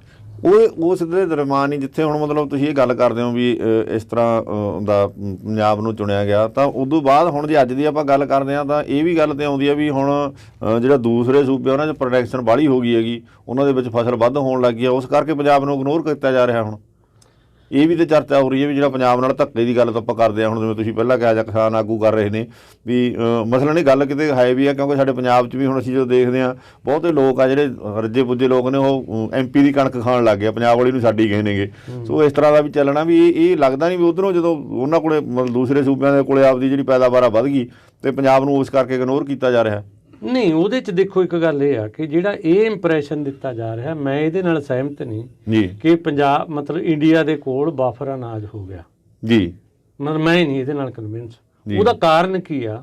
ਉਹਦਾ ਕਾਰਨ ਇਹ ਆ ਕਿ 47 ਤੋਂ ਪਹਿਲਾਂ ਜਾਂ ਦੇਸ਼ ਦੀ ਆਜ਼ਾਦੀ ਤੋਂ ਬਾਅਦ ਜਾਂ ਗ੍ਰੀਨ ਰੈਵੋਲੂਸ਼ਨ ਤੋਂ ਪਹਿਲਾਂ, ਜਿਹਨੂੰ ਆਪਾਂ ਮੰਨ ਲਈਏ 66-67 ਤੋਂ ਪਹਿਲਾਂ ਦਾ ਜਿਹੜਾ ਸਮਾਂ ਸੀ, ਉਹਦੇ 'ਚ ਇੰਡੀਆ ਜਾਂ ਪੰਜਾਬ ਜਿਹੜੀਆਂ ਚੀਜ਼ਾਂ ਦੇ ਵਿੱਚ ਸੈਲਫ ਸਫੀਸ਼ੀਐਂਟ ਸੀ, ਇਹ ਉਹਨਾਂ ਚੀਜ਼ਾਂ 'ਚ ਤਾਂ ਇਹ ਮਤਲਬ ਇਹਨਾਂ ਦੀ ਉਹ ਖਤਮ ਹੋ ਗਈ, ਇਹਦੀ ਮਤਲਬ ਇਹ ਆਤਮ ਨਿਰਭਰ ਹੋ ਗਿਆ। ਜਿਹੜੀਆਂ ਚੀਜ਼ਾਂ ਤੇ ਇਹ ਆਤਮ ਨਿਰਭਰ ਸੀ ਜੀ, ਮਤਲਬ ਕਿਸੇ ਤੇ ਨਿਰਭਰ ਸੀ ਦੂਸਰੇ ਤੇ, ਉਹਦੇ 'ਚ ਇਹ ਸੈਲਫ ਸਫੀਸ਼ੀਐਂਟ ਹੋ ਗਿਆ। ਹੁਣ ਤੁਸੀਂ ਪੰਜਾਬ ਦੀ ਪੂਰੀ ਪ੍ਰੋਡਕਸ਼ਨ ਦੇਖੋ, ਪੰਜਾਬ ਦੇ ਵਿੱਚ ਸਵਾਏ ਚੌਲ ਤੋਂ, ਸਵਾਏ ਕਣਕ ਤੋਂ, ਚਲੋ ਉਹਦੀ ਕੁਆਲਿਟੀ ਤੇ ਬਾਅਦ 'ਚ ਆਪਾਂ ਗੱਲ ਕਰਾਂਗੇ ਵੀ ਉਹਦੇ 'ਚ ਜ਼ਹਿਰ ਕਿੰਨੀ ਹੈ ਕਿੰਨੀ ਨਹੀਂ, ਕਣਕ ਚਾਵਲ ਦੇ ਫਸਲੀ ਚੱਕਰ ਨੇ ਇਹੀ ਤਾਂ ਪੰਜਾਬ ਬਰਬਾਦ ਕਰਤਾ ਜੀ। ਔਰ ਪੰਜਾਬ ਕੋਲ ਹੁਣ ਰਹਿ ਕੀ ਗਿਆ? ਥੋੜਾ ਏਰੀਆ ਗੰਨੇ ਦਾ ਜੀ, ਥੋੜਾ ਏਰੀਆ ਆਲੂ ਦਾ ਜੀ, ਬਹੁਤ ਹੀ ਥੋੜੀ ਬੈਲਟ ਰਹੇਗੀ ਕਾਟਨ ਦੀ, ਔਰ ਉਹਦੇ 'ਚ ਵੀ ਸਾਰੇ ਦਾ ਸਾਰਾ ਕਾਟਨ ਵੀ BT ਆ ਗਿਆ ਜੀ ਜੀ। ਤਾਂ ਕੁੱਲ ਮਿਲਾ ਕੇ ਅੱਜ ਜੇ ਅਸੀਂ ਇੰਡੀਆ ਨੂੰ ਦੇਖਦੇ ਹਾਂ ਜਾਂ ਪੰਜਾਬ ਨੂੰ ਦੇਖਦੇ ਹਾਂ, ਪੰਜਾਬ ਕੋਲੇ ਦਾਲਾਂ ਖਾਣ ਨੂੰ ਕਿੱਥੇ ਨੇ? ਸਾਰੀਆਂ ਬਾਹਰੋਂ ਆ ਰਹੀਆਂ। ਬਿਲਕੁਲ। ਅੱਛਾ, ਪੰਜਾਬ ਦੇ ਵਿੱਚ ਖਾਣ ਵਾਲੇ ਤੇਲ ਕਿੱਥੇ ਨੇ? ਬਿਲਕੁਲ ਨਹੀਂ ਹੈ, ਉਹ ਵੀ ਸਾਰੇ ਦੇ ਸਾਰੇ ਬਾਹਰੋਂ ਆ ਰਹੇ ਨੇ। ਔਰ ਉਹਦੇ 'ਚ ਇੱਕ ਇਹ ਹੈ ਵੀ ਜਿਹੜੇ ਉਹ ਤੇਲ ਬਾਹਰੋਂ ਆ ਰਹੇ ਨੇ ਉਹ ਸਾਰੇ GM ਸੀਡਸ ਦੇ ਨੇ ਜੀ, ਜੈਨੇਟਿਕਲੀ ਮੋਡੀਫਾਈਡ ਸੀਡਸ ਦੇ ਨੇ, ਜਿਹੜੇ ਸਾਡੇ ਹੈਲਥ ਲਈ ਬਹੁਤ ਮਾੜੇ ਨੇਗੇ ਜੀ। ਇਸ ਲਈ ਇਹ ਚੀਜ਼ਾਂ ਨੇ ਜਿਹੜੀਆਂ, ਜਦੋਂ ਅਸੀਂ ਉਹ ਸਾਰਾ ਦਾਲਾਂ ਵਾਲਾ ਖਿੱਤਾ, ਤੇਲ ਬੀਜਾਂ ਵਾਲਾ ਖਿੱਤਾ, ਉਹ ਸਾਰਾ ਖੇਤਰ ਆ ਜਿਹੜਾ, ਉਹ ਅਸੀਂ ਕਣਕ ਝੋਨੇ ਦੇ ਥੱਲੇ ਕਰਤਾ ਔਰ ਉਹਨੂੰ ਥੋੜਾ ਸੀ ਮਾਡਰਨਾਈਜ਼ ਕਰਤਾ ਕੈਮੀਕਲ ਪਾ ਕੇ, ਉਹ ਤਾਂ ਵਧਣਾ ਹੀ ਵਧਣਾ ਸੀ। ਇਸ ਕਰਕੇ ਅਸੀਂ ਇਹ ਗੱਲ ਅੱਜ ਵੀ ਇੰਡੀਆ ਦੇ ਸੰਦਰਭ ਦੇ ਵਿੱਚ ਜਦੋਂ ਦੇਖਦੇ ਹਾਂ, ਇੰਡੀਆ ਨਹੀਂ ਹੈਗਾ ਸੈਲਫ ਸਫੀਸ਼ੀਐਂਟ ਅਨਾਜ ਦੇ ਮਾਮਲੇ 'ਚ। ਇਹ ਠੀਕ ਹੈ ਕਿ ਇਹਦੇ ਕੋਲੇ 2 ਅਨਾਜ ਬਫਰ ਹੋ ਗਏ, ਪਰ ਅੱਜ ਵੀ ਦਾਲਾਂ ਤਾਂ ਬਾਹਰੋਂ ਮੰਗਾਈਆਂ ਜਾ ਰਹੀਆਂ ਨੇ, ਖਾਣ ਵਾਲੇ ਤੇਲ ਬਾਹਰੋਂ ਮੰਗਾਏ ਜਾ ਰਹੇ ਨੇ, ਖੰਡ ਵੀ ਬਾਹਰੋਂ ਮੰਗਾਈ ਜਾ ਰਹੀ ਆ ਜੀ। ਮਤਲਬ ਕਿੰਨੀਆਂ ਚੀਜ਼ਾਂ ਨੇ ਜਿਹੜੀਆਂ ਤੁਸੀਂ ਇੰਟਰਨੈਸ਼ਨਲ ਮਾਰਕੀਟ ਤੋਂ ਹੁਣ ਹੀ ਲਾ ਲਓ, ਮਤਲਬ ਜਿਹੜਾ ਆਲੂ ਆ ਉਹ ਅਸੀਂ ਲੈ ਰਹੇ ਹਾਂ ਭੂਟਾਨ ਤੋਂ, ਹੁਣ ਹੀ ਖਰੀਦਿਆ ਸਰਕਾਰ ਨੇ ਸਾਡੀ ਨੇ। ਨਹੀਂ, ਫਿਰ ਇੱਥੇ ਆ ਕੇ ਤਾਂ ਪੇਚ ਫਸਦਾ ਵੀ ਜਿਹੜੀਆਂ ਸਾਡੀਆਂ ਕਿਸਾਨ ਜਥੇਬੰਦੀਆਂ ਉਹ ਚੌਲਾਂ ਪਿੱਛੇ ਕਿਉਂ ਲੜੀ ਜਾਂਦੀਆਂ? ਹੁਣ ਚੌਲਾਂ ਦੀ ਫਸਲ ਨੂੰ ਦੇਖ ਕੇ ਮਤਲਬ ਜ਼ਿਆਦਾ ਜਿਹੜਾ ਨੁਕਸਾਨ ਮੈਂ ਸੋਚਦਾਗਾ ਇੱਥੇ ਚੌਲਾਂ ਦੀ ਫਸਲ ਨੇ ਕੀਤਾ ਗਾ, ਕਿਉਂਕਿ ਚੌਲਾਂ ਦੀ ਫਸਲ ਦੇ ਲਈ ਮਸ਼ੀਨਰੀ ਆ ਜਿਹੜੀ ਉਹ ਪੂਰੀ ਨਹੀਂ ਹੋ ਰਹੀ ਹੈਗੀ ਸਾਤੋਂ। ਮਤਲਬ ਪਹਿਲਾਂ ਜੇ ਮਾੜੇ ਟਰੈਕਟਰ ਆ ਜਿਹੜੇ ਉਹ ਕੱਦੂ ਨਹੀਂ ਸੀ ਕਰਦੇ, ਉਹਦੇ ਲਈ ਸਾਨੂੰ ਵਧੀਆ ਟਰੈਕਟਰ ਲੈਣੇ ਪਏ, ਉਦੋਂ ਗਾਹਾਂ ਕੰਬਾਈਨਾਂ ਤੱਕ ਆ ਗਿਆ। ਹੁਣ ਉਦੋਂ ਗਾਹਾਂ ਆ ਕੇ ਮਤਲਬ ਉਹ ਪਰਾਲੀ ਦਾ ਸੁਪਰ ਸੀਡਰ ਫਲਾਨਾ ਦੀ ਹੈ ਨਾ, ਉਹ ਕਿਤੋਂ ਤੱਕ ਅਜੇ ਵੀ 10-10 ਲੱਖ ਦਾ ਹੁਣ ਸੰਦ ਲਈ ਜਾਂਦੇ, ਮਤਲਬ ਉਹਦੇ ਸੰਦ ਹੀ ਨਹੀਂ ਪੂਰੇ ਹੋਏ, ਕਿੰਨੇ ਸਾਲ ਹੋ ਗਏ। ਮਤਲਬ ਉਹਦਾ ਅੱਗੇ ਦੀ ਅੱਗੇ ਰਿਕੁਆਇਰਮੈਂਟ ਵੱਧਦੀ ਤੁਰੀ ਜਾਂਦੀ ਹੈਗੀ, ਪਰ ਉਹਦਾ ਖਹਿੜਾ ਅਸੀਂ ਛੱਡਦੇ ਨਹੀਂ, ਉਹਦੇ ਪਿੱਛੇ ਲੜੀ ਜਾਂਦੇ ਆ। ਉਹਦਾ ਚੱਕਰ ਇਹ ਆ ਨਾ ਕਿ ਜਿਹੜੀ ਪੈੜੀ ਆ ਚੌਲ ਨੇ ਉਹ ਸਾਡੀ ਕੁਦਰਤੀ ਖੇਤੀ ਨਹੀਂ ਸੀ ਪੰਜਾਬ ਦੀ ਜੀ। ਇਹ ਤਾਂ ਸੈਂਟਰ ਗਵਰਨਮੈਂਟ ਨੇ ਸਾਡੀ ਨੇ ਆਪਣਾ ਜਿਹੜਾ ਪਬਲਿਕ ਡਿਸਟ੍ਰੀਬਿਊਸ਼ਨ ਸਿਸਟਮ ਸੀਗਾ ਜੀ ਜੀ ਉਹਨੂੰ ਜਾਰੀ ਰੱਖਣ ਦੇ ਲਈ, ਤਾਂ ਕਿ ਉਹਨਾਂ ਨੂੰ ਬਾਹਰ ਵੋਟਾਂ ਮਿਲਦੀਆਂ ਰਹਿਣ, ਉਹਨਾਂ ਨੇ ਸਾਡੇ ਤੇ ਥੋਪੀ ਆ ਨਾ। ਔਰ ਸਾਨੂੰ ਲਾਲਚ ਦਿੱਤਾ ਪੰਜਾਬੀਆਂ ਨੂੰ ਜੀ। ਸਾਨੂੰ ਪਹਿਲਾਂ ਲਾਲਚ ਦੇਖੋ ਉਹਨਾਂ ਨੇ ਇਹ ਦਿੱਤਾ ਕਿ ਤੁਹਾਡੀ ਇਹ 2 ਫਸਲਾਂ ਨੇ ਜਿਹੜੀਆਂ ਜੀ, ਜੀਰੀ ਦਾ ਔਰ ਕਣਕ ਦਾ, ਜੀ। ਕਿ ਤੁਹਾਨੂੰ MSP ਮਿਲੂਗੀ ਪੱਕੀ। ਜੀ। ਦੂਸਰਾ ਲਾਲਚ ਸਾਨੂੰ ਦਿੱਤਾ ਕਿ ਤੁਹਾਡਾ ਦਾਣਾ ਖਰੀਦਾਂਗੇ। ਜੀ। ਤੀਸਰਾ ਸਾਨੂੰ ਲਾਲਚ ਦਿੱਤਾ ਕਿ ਹਰ 2 ਕਿਲੋਮੀਟਰ ਦੇ ਦਾਇਰੇ 'ਚ ਇਹਨਾਂ ਦੋਨਾਂ ਚੀਜ਼ਾਂ ਦੀ ਮੰਡੀ ਦੇ ਦਾਂਗੇ ਤੁਹਾਨੂੰ। ਜੀ। ਇਸ ਲਾਲਚ ਦੇ ਵਿੱਚ ਸਾਨੂੰ ਫਸਾਇਆ ਗਿਆ ਔਰ ਅਸੀਂ ਫਸ ਗਏ। ਜੀ। ਔਰ ਹੁਣ ਕੀ ਆ, ਹੁਣ ਉਹ ਜਿਵੇਂ ਸਾਡੇ ਪੰਜਾਬੀ ਦੇ ਵਿੱਚ ਕਹਾਵਤ ਆ ਵੀ ਹੁਣ ਕੰਬਲ ਪੰਡਤ ਨੂੰ ਛੱਡਦਾ ਨਹੀਂ, ਪੰਡਤ ਕੰਬਲ ਛੱਡਣ ਨੂੰ ਫਿਰਦਾ। ਹੁਣ ਅਸੀਂ ਫਸ ਗਏ ਉਸ ਸਥਿਤੀ ਦੇ ਵਿੱਚ। ਹੁਣ ਜਿੰਨਾ ਚਿਰ ਅਸੀਂ ਇਹਦਾ ਕੋਈ ਬਦਲ ਨਹੀਂ ਬਣਾਉਂਦੇ ਆਪ, ਔਰ ਅਸੀਂ ਉਹ ਬਦਲ ਬਣਾਉਣ ਦੇ ਲਈ ਸਰਕਾਰ ਦੇ ਉੱਪਰ ਇੱਕ ਪਹਿਲਾਂ ਕਿਸਾਨ ਇੱਕ ਪਾਲਿਸੀ ਡਿਸਕਸ ਕਰਨ ਕਿ ਇਹਦਾ ਬਦਲ ਕੀ ਹੋ ਸਕਦਾ। ਅਸੀਂ ਕਿਸਾਨਾਂ ਦੇ ਵਿੱਚ ਚਰਚਾ ਕਰਕੇ ਇਹਦਾ ਇੱਕ ਬਦਲ ਪੇਸ਼ ਕਰੀਏ। ਪਹਿਲਾਂ ਅਸੀਂ ਪੈਦਾ ਕਰੀਏ ਬਦਲ। ਦੂਸਰਾ ਫਿਰ ਇਹ ਵੀ ਉਹ ਬਦਲ ਨੂੰ ਇੰਪਲੀਮੈਂਟ ਕਰਨ ਦੇ ਵਿੱਚ ਸਾਨੂੰ ਕੀ ਪ੍ਰੋਬਲਮ ਆਉਣਗੀਆਂ, ਉਹਦੇ 'ਚ ਸਰਕਾਰ ਤੋਂ ਅਸੀਂ ਕੀ ਸਹਾਇਤਾ ਲੈ ਸਕਦੇ ਹਾਂ। ਜਿੰਨਾ ਚਿਰ ਅਸੀਂ ਉਹ ਚੀਜ਼ ਦੇ ਉੱਪਰ ਡਿਸਕਸ ਨਹੀਂ ਕਰਾਂਗੇ, 2 ਸਾਲ ਹੋਰ ਚੱਲ ਜੂ, 4 ਸਾਲ MSP ਹੋਰ ਚੱਲ ਜੂ, ਕਿੰਨਾ ਕੁ ਚਿਰ ਚੱਲ ਜੂ, ਉਦੋਂ ਬਾਅਦ ਸਾਡੇ ਕੋਲੇ ਪਾਣੀ ਨਹੀਂ ਰਹਿਣਾ। ਅੱਜ ਅਸੀਂ ਬਰਨਾਲੇ 'ਚ ਬੈਠੇ ਹਾਂ, ਤੁਸੀਂ ਇਹ ਲਾਓ ਵੀ ਬਰਨਾਲੇ ਦੇ ਵਿੱਚ ਕੋਈ ਹੈਂਡ ਪੰਪ ਹੈ ਪੂਰੇ ਉਹ 'ਚ? ਸਾਡਾ ਵਾਟਰ ਟੇਬਲ ਜਿਹੜੇ ਥਾਂ 'ਚ ਤੁਸੀਂ ਹੁਣ ਤੁਹਾਡਾ ਦਫ਼ਤਰ ਆ 110 ਫੁੱਟ ਤੇ ਹੈ ਕਿ ਨਹੀਂ ਹੈ? ਮੈਂ ਇਸੇ ਦਫ਼ਤਰ ਦੀ ਤੁਹਾਨੂੰ ਗੱਲ ਦੱਸਦਾ ਜੀ, ਇਹਦੇ ਵਿੱਚ ਥੱਲੇ ਸਮਰਸੀਬਲ ਮੋਟਰ ਲੱਗੀ ਹੋਈ ਹੈਗੀ। ਉਹ ਲਾਈ ਸੀਗੀ ਅਸੀਂ 20 ਸਾਲ ਪਹਿਲਾਂ, ਉਹ ਸੰਨ 2000 ਚ ਲਾਈ ਸੀਗੀ, ਤੇ ਉਹ 200 ਫੁੱਟ ਤੇ ਸੀਗੀ। ਉਹ ਬਿਲਕੁਲ ਹੁਣ ਡਰਾਈ ਹੋ ਗਈ, ਕੰਮ ਛੱਡ ਗਈ, ਕੱਢ ਦਿੱਤੀ ਗਿਆ। ਹੁਣ ਬਾਹਰੋਂ ਪਾਣੀ ਲੈ ਰਿਹਾ ਸੀ, 200 ਫੁੱਟ ਤੇ ਪਾਣੀ ਹੈ ਨਹੀਂ ਗਾ, ਪਾਣੀ ਹੈ ਨਹੀਂ। ਹੁਣ ਜਿਹੜਾ ਬਰਨਾਲਾ ਏਰੀਆ ਉਹਨੇ 550 ਫੁੱਟ ਵਾਲਾ ਪਾਣੀ ਵਰਤਣਾ ਸ਼ੁਰੂ ਕਰਤਾ। ਔਰ ਇੱਕ ਐਸਟੀਮੇਟ ਇਹ ਆ ਭੂ ਵਿਗਿਆਨੀਆਂ ਦਾ ਕਿ 1000 ਫੁੱਟ ਤੋਂ ਥੱਲੇ ਪਾਣੀ ਵੀ ਨਹੀਂ ਸਾਡੀ ਇਸ ਧਰਤੀ 'ਚ, ਇਸ ਏਰੀਏ 'ਚ। ਜੀ। ਜਦੋਂ ਅਸੀਂ ਉਹ ਨਿਬੇੜ ਲਿਆ ਫਿਰ ਕੀ ਕਰਾਂਗੇ? ਇਸ ਕਰਕੇ ਅਗਰ ਅਸੀਂ ਥੋੜਾ ਲੰਬੇ ਨਜ਼ਰੀਏ ਤੋਂ ਦੇਖੀਏ ਕਿ ਜਿਹੜੇ ਕੁਦਰਤੀ ਰਿਸੋਰਸ ਸਾਨੂੰ ਮਿਲੇ ਹੋਏ ਨੇ, ਕੁਦਰਤੀ ਸੰਸਾਧਨ ਸਾਨੂੰ ਇੰਨੇ ਵਧੀਆ ਪੰਜਾਬ ਦੇ ਵਿੱਚ ਮਿਲੇ ਹੋਏ ਨੇ, ਵੀ ਕੀ ਅਸੀਂ ਆਪੇ ਹੀ ਨਿਬੇੜ ਕੇ ਜਾਣਾ ਜਾਂ ਸਾਡੀਆਂ ਆਉਣ ਵਾਲੀਆਂ ਪੁਸਤਾਂ ਨੂੰ ਵੀ ਕੁਝ ਛੱਡਣਾ? ਜੀ। ਜੇ ਅਸੀਂ ਇੱਥੇ ਨਹੀਂ ਆਉਂਦੇ ਔਰ ਸਿਰਫ ਇਹ ਕਿ ਸਾਨੂੰ ਪੈਸੇ ਮਿਲ ਜਾਣ, ਇਸ ਪੈਸੇ ਉਹਨਾਂ ਨੂੰ ਦੇਣ ਦੇ ਵਿੱਚ ਕੋਈ ਜ਼ਿਆਦਾ ਦਿੱਕਤ ਨਹੀਂ ਆਉਂਦੀ। ਜੀ। ਉਹਨਾਂ ਨੂੰ ਤਾਂ ਕੁਦਰਤੀ ਸਰੋਤ ਚਾਹੀਦੇ ਨੇ। ਜੀ। ਇਸ ਕਰਕੇ ਸਾਨੂੰ ਇੱਕ ਬਦਲ ਜਿਹੜਾ ਤੁਸੀਂ ਕਹਿੰਦੇ ਹੋ ਵੀ ਤੁਸੀਂ ਵੱਖਰੇ ਤੌਰ ਤੇ ਕਿਉਂ ਸੋਚ ਰਹੇ ਹੋ, ਅਸੀਂ ਵੱਖਰੇ ਤੌਰ ਤੇ ਇਸ ਕਰਕੇ ਸੋਚ ਰਹੇ ਹਾਂ ਕਿ 1990 ਦੇ ਵਿੱਚ ਇਸੇ ਬਰਨਾਲੇ 'ਚ ਸਾਡੀ ਇੱਕ ਮੀਟਿੰਗ ਸੀ। ਜੀ। ਉਸ ਮੀਟਿੰਗ ਦੇ ਵਿੱਚ ਜਿਹੜੇ ਸਾਡੇ ਗੁਰੂ ਸੇ, ਉਹਨਾਂ ਦਾ ਨਾਮ ਸੀ RP ਸਰਾਫ, ਉਹਨਾਂ ਨੇ ਸਾਡੀ ਮੀਟਿੰਗ ਕਰਵਾਈ। ਉਦੋਂ ਮਗਰ ਸਿੰਘ ਕੂਲਰੀਆਂ ਜਿਉਂਦੇ ਸੀਗੇ। ਜੀ। ਔਰ ਉਹਨਾਂ ਨੇ ਸਾਨੂੰ 2 ਗੱਲਾਂ ਕਹੀਆਂ। ਜੀ। ਕਿ ਤੁਸੀਂ ਹੁਣ ਤੋਂ ਹੀ ਇੱਕ ਮੂਵਮੈਂਟ ਸ਼ੁਰੂ ਕਰੋ। ਇੱਕ ਤਾਂ ਇਹ ਹੈ ਕਿ ਤੁਹਾਡੇ ਕੋਲੇ ਪਾਣੀ ਨਹੀਂ ਰਹਿਣਾ। ਜੀ। ਦੂਸਰਾ ਉਹ ਕਹਿੰਦੇ ਵੀ ਤੁਹਾਡੇ ਮੱਖੀ ਮੱਛਰ ਇੰਨਾ ਆ ਜਾਣਾ ਵੀ ਤੁਹਾਡੇ ਬਿਮਾਰੀਆਂ ਨਹੀਂ ਠੀਕ ਹੋਣੀਆਂ ਯਾਰ। ਜੀ। ਵੀ 2 ਪ੍ਰੋਬਲਮਾਂ ਤੁਹਾਨੂੰ ਆਉਣ ਵਾਲੇ ਦਿਨਾਂ 'ਚ ਫੇਸ ਕਰਨੀਆਂ ਪੈਣਗੀਆਂ। ਜੀ। ਸਾਨੂੰ ਐਂ ਲੱਗੇ ਵੀ ਯਾਰ 5 ਦਰਿਆਵਾਂ ਦੀ ਧਰਤੀ, ਪਾਣੀ ਮੁੱਕ ਜੂ ਯਾਰ। ਮੈਨੂੰ ਮੱਘਰ ਸਿੰਘ ਜਦੋਂ ਅਸੀਂ ਸਾਈਡ ਤੇ ਜਦੋਂ ਮੀਟਿੰਗ ਖਤਮ ਹੋ ਗਈ, ਅਸੀਂ ਦੋਨੇ, ਕਿਉਂਕਿ ਸਾਡੀ ਬਹੁਤ ਜ਼ਿਆਦਾ ਨੇੜਤਾ ਸੀਗਾ, ਅਸੀਂ ਇੱਕ ਦੂਜੇ ਨਾਲ ਹਰ ਗੱਲ ਸਾਂਝੀ ਕਰਦੇ ਸੀ। ਮੈਨੂੰ ਮੱਘਰ ਸਿੰਘ ਕਹਿਣ ਲੱਗ ਗਏ, ਕਹਿੰਦੇ ਸਰਾਫ ਸਾਹਿਬ ਦਾ ਕੋਈ ਸਕਰੀਊ ਤਾਂ ਨਹੀਂ ਢਿੱਲਾ ਹੋ ਗਿਆ ਵੀ ਯਾਰ ਪੰਜਾਬ ਦੇ ਵਿੱਚ ਪਾਣੀ ਦੀ ਸਮੱਸਿਆ ਆ ਜੂ। ਜੀ। ਪਰ ਦੇਖ ਲਓ ਫਿਰ ਹੌਲੀ ਹੌਲੀ ਜਦੋਂ ਪਹਿਲਾਂ ਇੱਕ ਟੋਟਾ ਪਾਉਣ ਲੱਗ ਗਏ 10 ਫੁੱਟ ਵਾਲਾ, ਫਿਰ ਦੂਜਾ ਟੋਟਾ ਪਾਉਣ ਲੱਗ ਗਏ, ਫਿਰ ਆਪਣੀਆਂ ਤਾਂ ਕੱਲ ਪਰਸੋਂ ਸੀਆਂ ਆਪਣੇ ਕੋਲੇ ਜਿਹੜੀਆਂ ਲੂਬੀ ਲਾਬੀ ਦੀਆਂ ਜਿਹੜੀਆਂ ਮੋਟਰਾਂ ਸੀ, ਮੋਨੋ ਬਲਾਕ। ਬਿਲਕੁਲ ਜੀ। ਔਰ ਮੋਨੋ ਬਲਾਕ ਦਾ ਤਾਂ ਹੁਣ ਖਤਮ ਹੀ ਹੋ ਗਿਆ ਕੰਮ, ਸਾਰੀਆਂ ਸਬਮਰਸੀਬਲ ਆ ਗਈਆਂ। ਜੀ ਜੀ। ਹੈ। ਔਰ ਹੁਣ ਤਾਂ ਆਮ ਕਿਸੇ ਨੂੰ ਮਰਜ਼ੀ ਪੁੱਛ ਲਓ, ਉਸੇ ਨੂੰ ਪਤਾ ਲੱਗ ਗਿਆ, ਜਿਹੜਾ ਕਿ 90 'ਚ ਸਾਨੂੰ ਦੱਸਿਆ ਗਿਆ ਸੀ, ਸਾਨੂੰ ਖੁਦ ਨੂੰ ਯਕੀਨ ਨਹੀਂ ਸੀ ਹੋਇਆ। ਜੀ ਜੀ। ਔਰ ਉਸੇ 'ਚੋਂ ਹੀ ਅਸੀਂ ਇਹ ਪਾਲਿਸੀ ਤੇ ਆਏ ਕਿ ਸਾਨੂੰ ਉਹ ਫਸਲਾਂ ਤੇ ਆਉਣਾ ਪਊਗਾ ਜਾਂ ਆਉਣਾ ਚਾਹੀਦਾ ਜਿਹੜੀਆਂ ਸਾਡੀਆਂ ਰਵਾਇਤੀ ਫਸਲਾਂ ਨੇ। ਰਵਾਇਤੀ ਫਸਲਾਂ ਦੇ ਵਿੱਚ ਗੁਣ ਇਹ ਹੁੰਦਾ ਕਿ ਇੱਕੋ ਤਾਂ ਉਹ ਉਸ ਮੌਸਮ ਦੇ ਵਿੱਚ ਕੋਈ ਬਹੁਤੀਆਂ ਚੀਜ਼ਾਂ ਮੰਗਦੀ ਨਹੀਂ। ਜਿਵੇਂ ਜਿੱਥੇ ਪਾਣੀ ਘੱਟ ਆ ਉੱਥੋਂ ਦੀ ਰਵਾਇਤੀ ਫਸਲ ਪਾਣੀ ਨਹੀਂ ਮੰਗਦੀ। ਨਹੀਂ, ਇੱਥੇ ਕੀ ਵੀ ਗੱਲ ਆ ਨਾ, ਲੋਕਾਂ ਦੇ ਵਿੱਚ ਕੀ ਬੜੀ ਧਾਰਨਾ ਹੋ ਜਾਂਦੀ ਹੈਗੀ। ਜਦੋਂ ਅਸੀਂ ਹੁਣ ਆਮ ਲੋਕਾਂ ਨਾਲ, ਆਮ ਕਿਸਾਨ ਨਾਲ ਵੀ ਗੱਲ ਕਰਦੇ ਹਾਂ, ਉਹ ਕਹਿੰਦੇ ਆ ਵੀ ਜੇ ਆਪਾਂ ਕਣਕ ਬੀਜਦੇ ਹਾਂ, ਇੱਕ ਪੋਰ ਮੋਖਿਆ ਜਾਵੇ ਤਾਂ ਉਹ ਸਿਆੜ ਸਿਰੇ ਤੱਕ ਨਹੀਂ ਨਾਲ ਰਲਦਾ ਹੈਗਾ, ਜਿਹਦੇ 'ਚ ਨਾ DAP ਪਵੇ। ਵੀ ਉਹ ਕਿਵੇਂ ਬਗੈਰ ਹੋਊਗਾ? ਤੁਸੀਂ ਇਸ ਪ੍ਰੈਕਟੀਕਲ ਵੀ ਕਰ ਰਹੇ ਹੋਗੇ ਪਿਛਲੇ ਸਮੇਂ 'ਚੋਂ, ਮੈਨੂੰ ਪਤਾ ਲੱਗਾ ਵੀ ਤੁਸੀਂ ਆਪਣੀ ਖੇਤੀ ਹੈ ਜਿਹੜੀ ਕਰ ਰਹੇ ਹੋਗੇ। ਕੀ ਖੇਤੀ ਉਸ ਤਰ੍ਹਾਂ ਦੀ ਕਾਮਯਾਬ ਹੁੰਦੀ ਹੈਗੀ ਤਾਂ ਮਤਲਬ ਕਿਸਾਨਾਂ ਨੂੰ ਇਹ ਕਿਵੇਂ ਸਮਝਾਇਆ ਜਾਊਗਾ, ਜਾਂ ਜਿਹੜਾ ਤੁਸੀਂ ਪ੍ਰੈਕਟੀਕਲ ਕਰ ਰਹੇ ਹੋ ਇਹ ਲੋਕਾਂ ਤੱਕ ਕਿਵੇਂ ਜਾਵੇਗਾ? ਮੈਂ ਤੁਹਾਨੂੰ ਦੱਸਦਾ ਜੀ ਵੀ ਐਤਕੀ ਮੇਰੇ ਕੋਲ ਜਿਹੜੀਆਂ ਇਹਨਾਂ ਦਿਨਾਂ 'ਚ ਫਸਲਾਂ ਸੀ ਜੀ, ਇੱਕ ਮੂੰਗੀ ਸੀ ਮੇਰੇ ਕੋਲ ਜੀ, ਮਾਂ ਸੀ ਮੇਰੇ ਕੋਲ ਜੀ, ਬਾਜਰਾ ਸੀ ਮੇਰੇ ਕੋਲ ਜੀ, ਇੱਕ ਮੇਰੇ ਕੋਲ 11-21 ਵੈਰਾਈਟੀ ਸੀ ਇਹਦੀ ਝੋਨੇ ਦੀ, ਜੀ, ਕਿਉਂਕਿ ਉਹ ਥੋੜਾ ਘੱਟ ਪਾਣੀ ਨਾਲ ਪਲ ਜਾਂਦੀ ਆ। ਜੀ, ਮਤਲਬ ਮੇਰੇ ਸਾਥੀ ਆਏ ਮੇਰੇ ਨਾਲ ਸੱਜਣ ਕੁਮਾਰ ਜੀ, ਜੀ, ਮੈਂ ਇਹਨਾਂ ਨੂੰ ਕਿਹਾ ਮੈਂ ਯਾਰ ਮੈਂ ਤੁਹਾਨੂੰ ਖੇਤ ਲੈ ਕੇ ਜਾਣਾ। ਜੀ, ਮੈਂ ਬਹੁਤ ਸਾਰੇ ਲੋਕਾਂ ਨੂੰ ਇਹ ਕਹਿਣਾ ਸੀ ਵੀ ਮੇਰੀ ਮੂੰਗੀ ਨਾਲ ਕੋਈ ਮੇਰੀ ਮੂੰਗੀ ਮਿਲਾ ਕੇ ਦੇਖ ਲਓ ਤਾਂ ਮੂੰਗੀ ਨਹੀਂ ਪਿੰਡ 'ਚ, ਜੀ, ਵੀ ਤੁਸੀਂ ਉਹਦੇ ਨਾਲ ਕੰਪੈਰੀਜ਼ਨ ਕਰ ਲਓਗੇ ਵੀ ਇਹ ਕੁਦਰਤੀ ਹੈ ਇਹ ਕੈਮੀਕਲ ਵਾਲੀ ਆ। ਜੀ, ਜੀ, ਅੱਛਾ ਬਾਜਰੇ ਨਾਲ ਨਹੀਂ ਕੋਈ, ਕਿਉਂਕਿ ਬਾਜਰਾ ਹੈ ਹੀ ਕਿਸੇ ਨੇ ਬੀਜੇ ਨਹੀਂ ਮਾਂ ਨਹੀਂ ਕਿਸੇ ਸਾਰੇ ਪਿੰਡ 'ਚ ਕਿਸੇ ਨੇ ਬੀਜੇ ਸੀਗੇ। ਲਾ ਪਾ ਕੇ ਮੇਰਾ ਜੇ ਮੈਂ ਕਿਸੇ ਨੂੰ ਕੋਈ ਕਹਿ ਸਕਦਾ ਸੀਗਾ ਇੱਕੋ ਹੀ ਚੀਜ਼ ਸੀ ਮੇਰੇ ਕੋਲੇ ਵੀ ਯਾਰ ਇਹਦਾ ਕੰਪੈਰੀਜ਼ਨ ਕਰਕੇ ਦੇਖ ਲਓ। ਜੀ, ਮੈਂ ਸੱਜਣ ਜੀ ਨੂੰ ਇੱਕ ਗੱਲ ਕਹੀ, ਮੈਂ ਸੱਜਣ ਜੀ ਆਹ ਦੋ ਤੁਹਾਡੇ ਸਾਹਮਣੇ ਮਤਲਬ ਕ੍ਰੌਪਸ ਨੇ, ਇਹਨਾਂ 'ਚੋਂ ਇੱਕ ਕੈਮੀਕਲ ਆ ਇੱਕ ਨੈਚੁਰਲ ਆ, ਤੁਸੀਂ ਇਹ ਦੱਸੋ ਵੀ ਇਹਨਾਂ 'ਚੋਂ ਕੈਮੀਕਲ ਕਿਹੜੀ ਆ ਔਰ ਨੈਚੁਰਲ ਕਿਹੜੀ ਆ? ਇਹ ਮੇਰੇ ਵਾਲੇ ਨੂੰ ਕਹਿੰਦੇ ਵੀ ਆਹ ਤਾਂ ਯਾਰ ਮੈਨੂੰ ਕੈਮੀਕਲ ਲੱਗਦੀ ਆ ਜੀ। ਉਹ ਜਿਹੜੀ ਨਾਲ ਮੇਰੇ ਗਵਾਂਢੀ ਦੀ ਫਸਲ ਸੀ ਕਹਿੰਦੇ ਵੀ ਆਹ ਮੈਨੂੰ ਜਿਹੜੀ ਨੈਚੁਰਲ ਲੱਗਦੀ ਆ। ਮੈਂ ਕਿਉਂ? ਕਹਿੰਦੇ ਇਹ ਥੋੜੀ ਮਾੜੀ ਆ ਜੀ। ਮਤਲਬ ਸਵਾਲ ਇਹ ਆ ਕਿ ਜਿਹੜੀ ਕੁਦਰਤੀ ਖੇਤੀ ਆ ਇਹਦਾ ਜਿਹੜਾ ਸਟਾਰਟਿੰਗ ਪੁਆਇੰਟ ਆ ਉਹ ਸੋਇਲ ਦੀ ਹੈਲਥ ਤੋਂ ਸ਼ੁਰੂ ਹੁੰਦਾ। ਜੇ ਤੁਸੀਂ ਸੋਇਲ ਦੀ ਹੈਲਥ ਮਜ਼ਬੂਤ ਕਰ ਲਈ ਤੁਸੀਂ ਕੁਦਰਤੀ ਖੇਤੀ ਕਰ ਲਈ, ਕਾਮਯਾਬ ਹੋ ਗਏ ਜੀ। ਜੇ ਤੁਸੀਂ ਸੋਇਲ ਦੀ ਹੈਲਥ ਹੀ ਕਿਉਂ ਜੇ ਪੋਰ ਮੁੱਕਿਆ ਜਾਵੇ DAP ਵਾਲਾ ਕਿਉਂ ਨਹੀਂ ਆਉਂਦਾ ਉਹਦੇ ਤੇ ਬੱਲੀ ਕਿਉਂ ਨਹੀਂ ਆਉਂਦੀ? ਹਾਂਜੀ ਹਰਾ ਤਾਂ ਹੁੰਦਾ ਉਹ ਵੀ ਪਰ ਦਾਣਾ ਕਿਉਂ ਨਹੀਂ ਆਉਂਦਾ? ਕਾਰਨ ਕੀ ਆ ਉਹਦਾ? ਇਹ ਕਿ ਤੁਸੀਂ ਆਪਣੀ ਸੋਇਲ ਆ ਜਿਹੜੀ ਉਹ ਡੈਡ ਕਰ ਲਈ ਜੀ। ਹੁਣ ਡੈਡ ਸੋਇਲ ਨੂੰ ਤੁਸੀਂ ਕਿੰਨਾ ਕੁ ਚਿਰ ਕੈਮੀਕਲ ਦੇ ਕੇ ਚਲਾ ਲਓਗੇ? ਇਹ ਤਾਂ ਕੁਝ ਸਾਲਾਂ ਤੱਕ ਇਹ ਵੈਸੇ ਹੀ ਡੈਡ ਹੋ ਜਾਣੀ ਆ ਜੀ।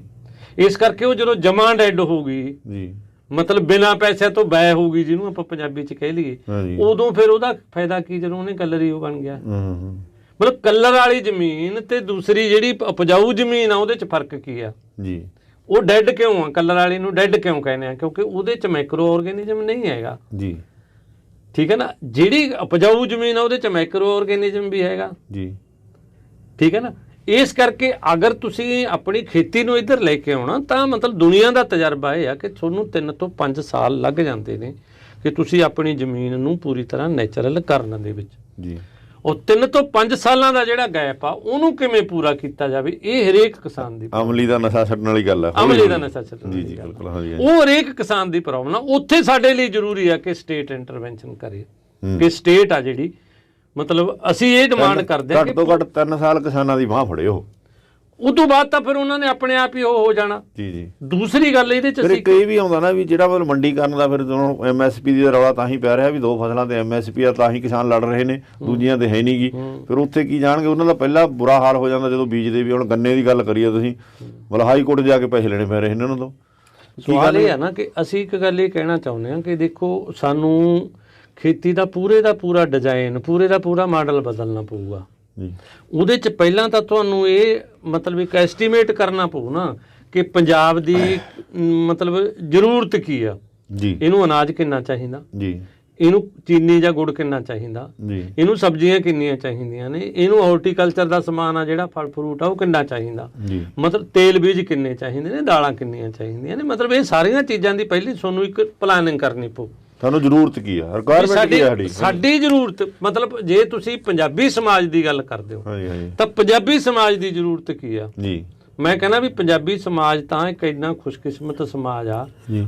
ਅੱਜ ਵੀ ਅਗਰ ਜੇ ਸਾਰੇ ਸਾਡੇ ਗੁਰਦੁਆਰੇ ਨੇ ਔਰ ਸ਼੍ਰੋਮਣੀ ਗੁਰਦੁਆਰਾ ਪ੍ਰਬੰਧਕ ਕਮੇਟੀ ਆ ਜਿਹੜੀ ਉਹ ਇਸ ਗੱਲ ਤੇ ਆ ਜੇ ਕਿ ਅਸੀਂ ਕਿਸਾਨਾਂ ਦੀ ਬਾਂਹ ਫੜਨ ਲਈ ਤਿਆਰ ਆ, ਅਸੀਂ ਸਾਰੀ ਜਿਹੜਾ ਸਾਡਾ ਮਤਲਬ ਜਿੰਨਾ ਵੀ ਫੂਡ ਆ ਸਾਡੇ ਲੰਗਰਾਂ ਦੇ ਵਿੱਚ ਜਾਂ ਜਿੰਨੀਆਂ ਵੀ ਸਾਡੀਆਂ ਜ਼ਰੂਰਤਾਂ ਨੇ ਅਸੀਂ ਉਹ ਕੁਦਰਤੀ ਲੈਣ ਲਈ ਤਿਆਰ ਆ। ਕਿਸਾਨ ਸਾਡੇ ਨਾਲ ਬੈਠ ਕੇ ਐਗਰੀਮੈਂਟ ਕਰਨ।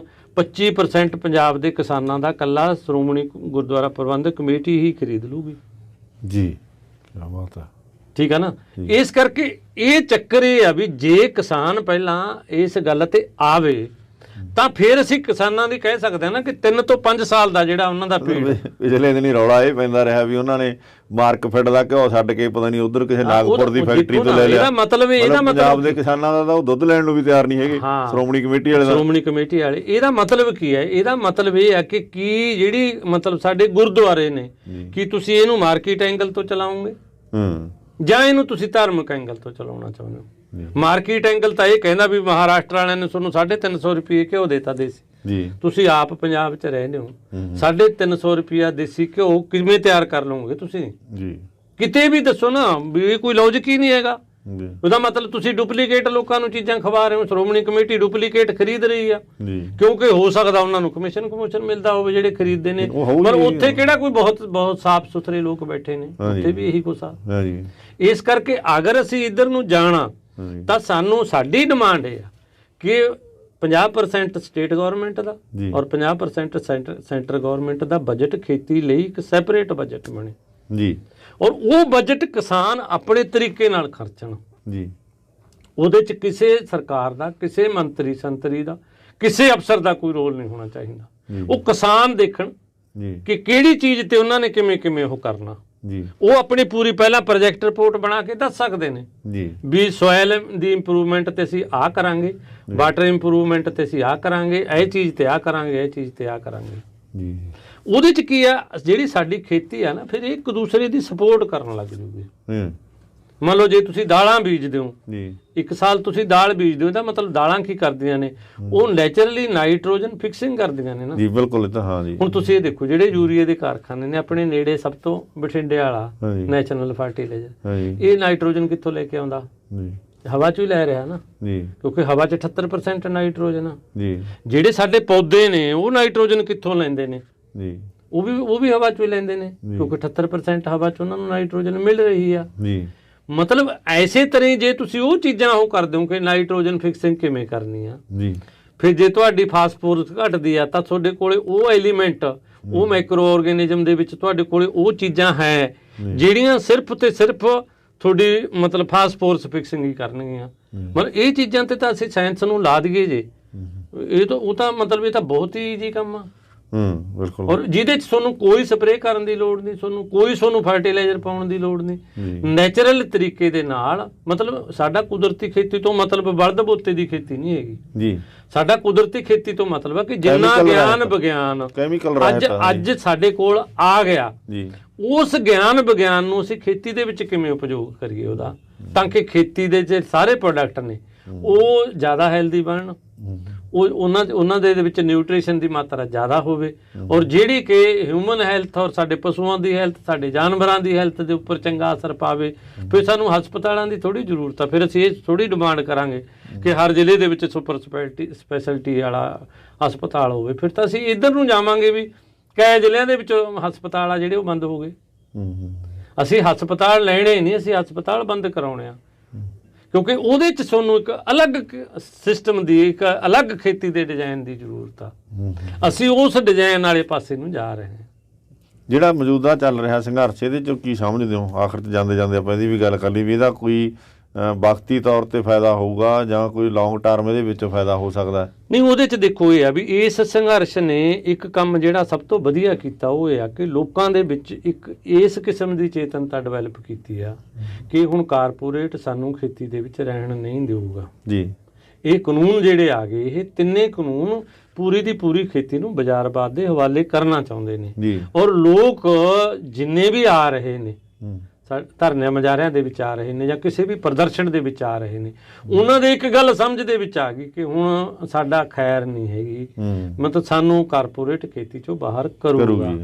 ਉਹਦਾ ਅਲਟਰਨੇਟਿਵ ਸਿਰਫ ਇਹ ਨਹੀਂ ਹੈਗਾ ਵੀ ਜਿਵੇਂ ਕੁਝ ਲੋਕ ਸੋਚਦੇ ਨੇ ਵੀ ਜੇ ਇੱਕ ਕਾਨੂੰਨ ਬਣ ਜੇ ਵੀ MSP ਜਾਰੀ ਰਹੂਗੀ, ਇੱਕ ਕਾਨੂੰਨ ਬਣ ਜੇ ਕਿ ਸਰਕਾਰ ਖਰੀਦ ਜਾਰੀ ਰੱਖੂਗੀ।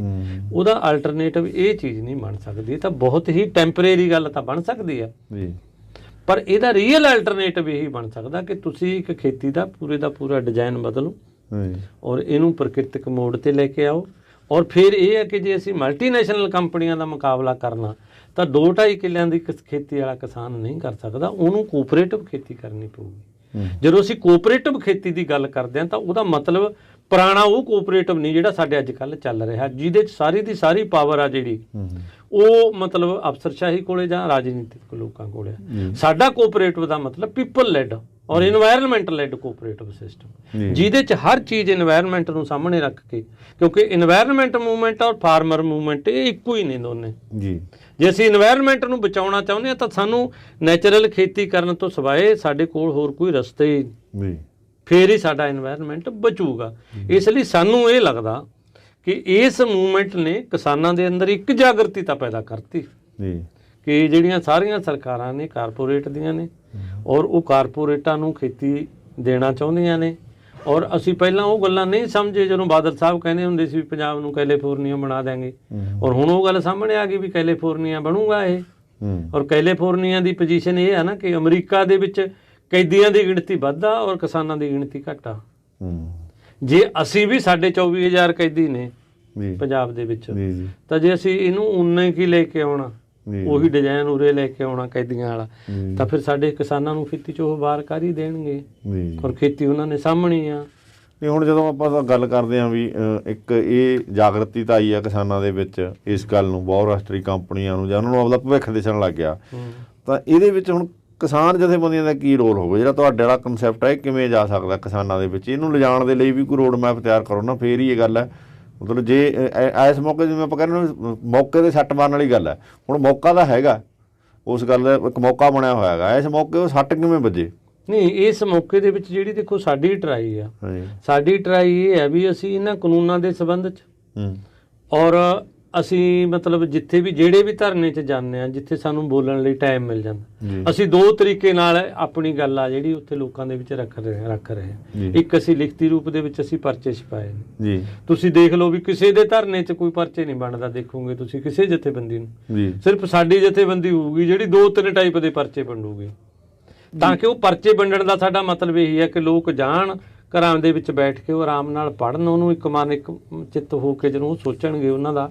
ਔਰ ਬਹੁਤ ਸਾਰੇ ਫੋਨ ਆਉਂਦੇ ਨੇ ਫਿਰ ਸਾਨੂੰ ਬੈਕ ਕਾਲ, ਉਹਦੀ ਸਾਨੂੰ ਮਤਲਬ ਇਨਪੁਟ ਆਉਂਦੀ ਆ ਲੋਕਾਂ ਮੰਨਿਓ ਵੀ ਯਾਰ ਅਸੀਂ ਪੜ੍ਹਿਆ, ਅਸੀਂ ਇਹਦਾ ਚਾਹ ਕੀ ਕਰ ਸਕਦੇ ਹਾਂ, ਜੇ ਅਸੀਂ ਆਪਦੇ ਪਰਿਵਾਰ ਜੋਗਰੀ ਕਰੀਏ ਤਾਂ ਕਿਵੇਂ ਕਰੀਏ, ਸਾਨੂੰ ਇਹਦੇ ਤੇ ਸੁਜੈਸਟ ਕਰੋ, ਜੇ ਕਰੋ ਉਹ ਕਰੋ, ਐਸਾ ਲੋਕ ਸੋਚ ਰਹੇ ਨੇ। ਦੂਸਰਾ, ਜਿੱਥੇ ਵੀ ਸਾਨੂੰ ਟਾਈਮ ਮਿਲਦਾ ਜਾਂ ਇਹ ਕਿਸਾਨ ਜਥੇਬੰਦੀਆਂ ਜਿੱਥੇ ਸਾਨੂੰ ਟਾਈਮ ਸਪੀਚ ਕਰਨ ਦਾ ਵੀ ਦੇ ਦਿੰਦੀਆਂ ਨੇ, ਅਸੀਂ ਉੱਥੇ ਵੀ ਕਹਿੰਦੇ ਹਾਂ ਵੀ ਭਾਈ ਬਾਬੇ ਨਾਨਕ ਵਾਲੀ ਖੇਤੀ ਤੋਂ ਬਿਨਾਂ ਕੋਈ ਅਲਟਰਨੇਟਿਵ ਦੀਂਦਾ ਨਹੀਂ ਹੈਗਾ, ਇਸ ਕਰਕੇ ਉੱਧਰ ਨੂੰ ਸਾਨੂੰ ਆਉਣਾ ਹੀ ਪੈਣਾ।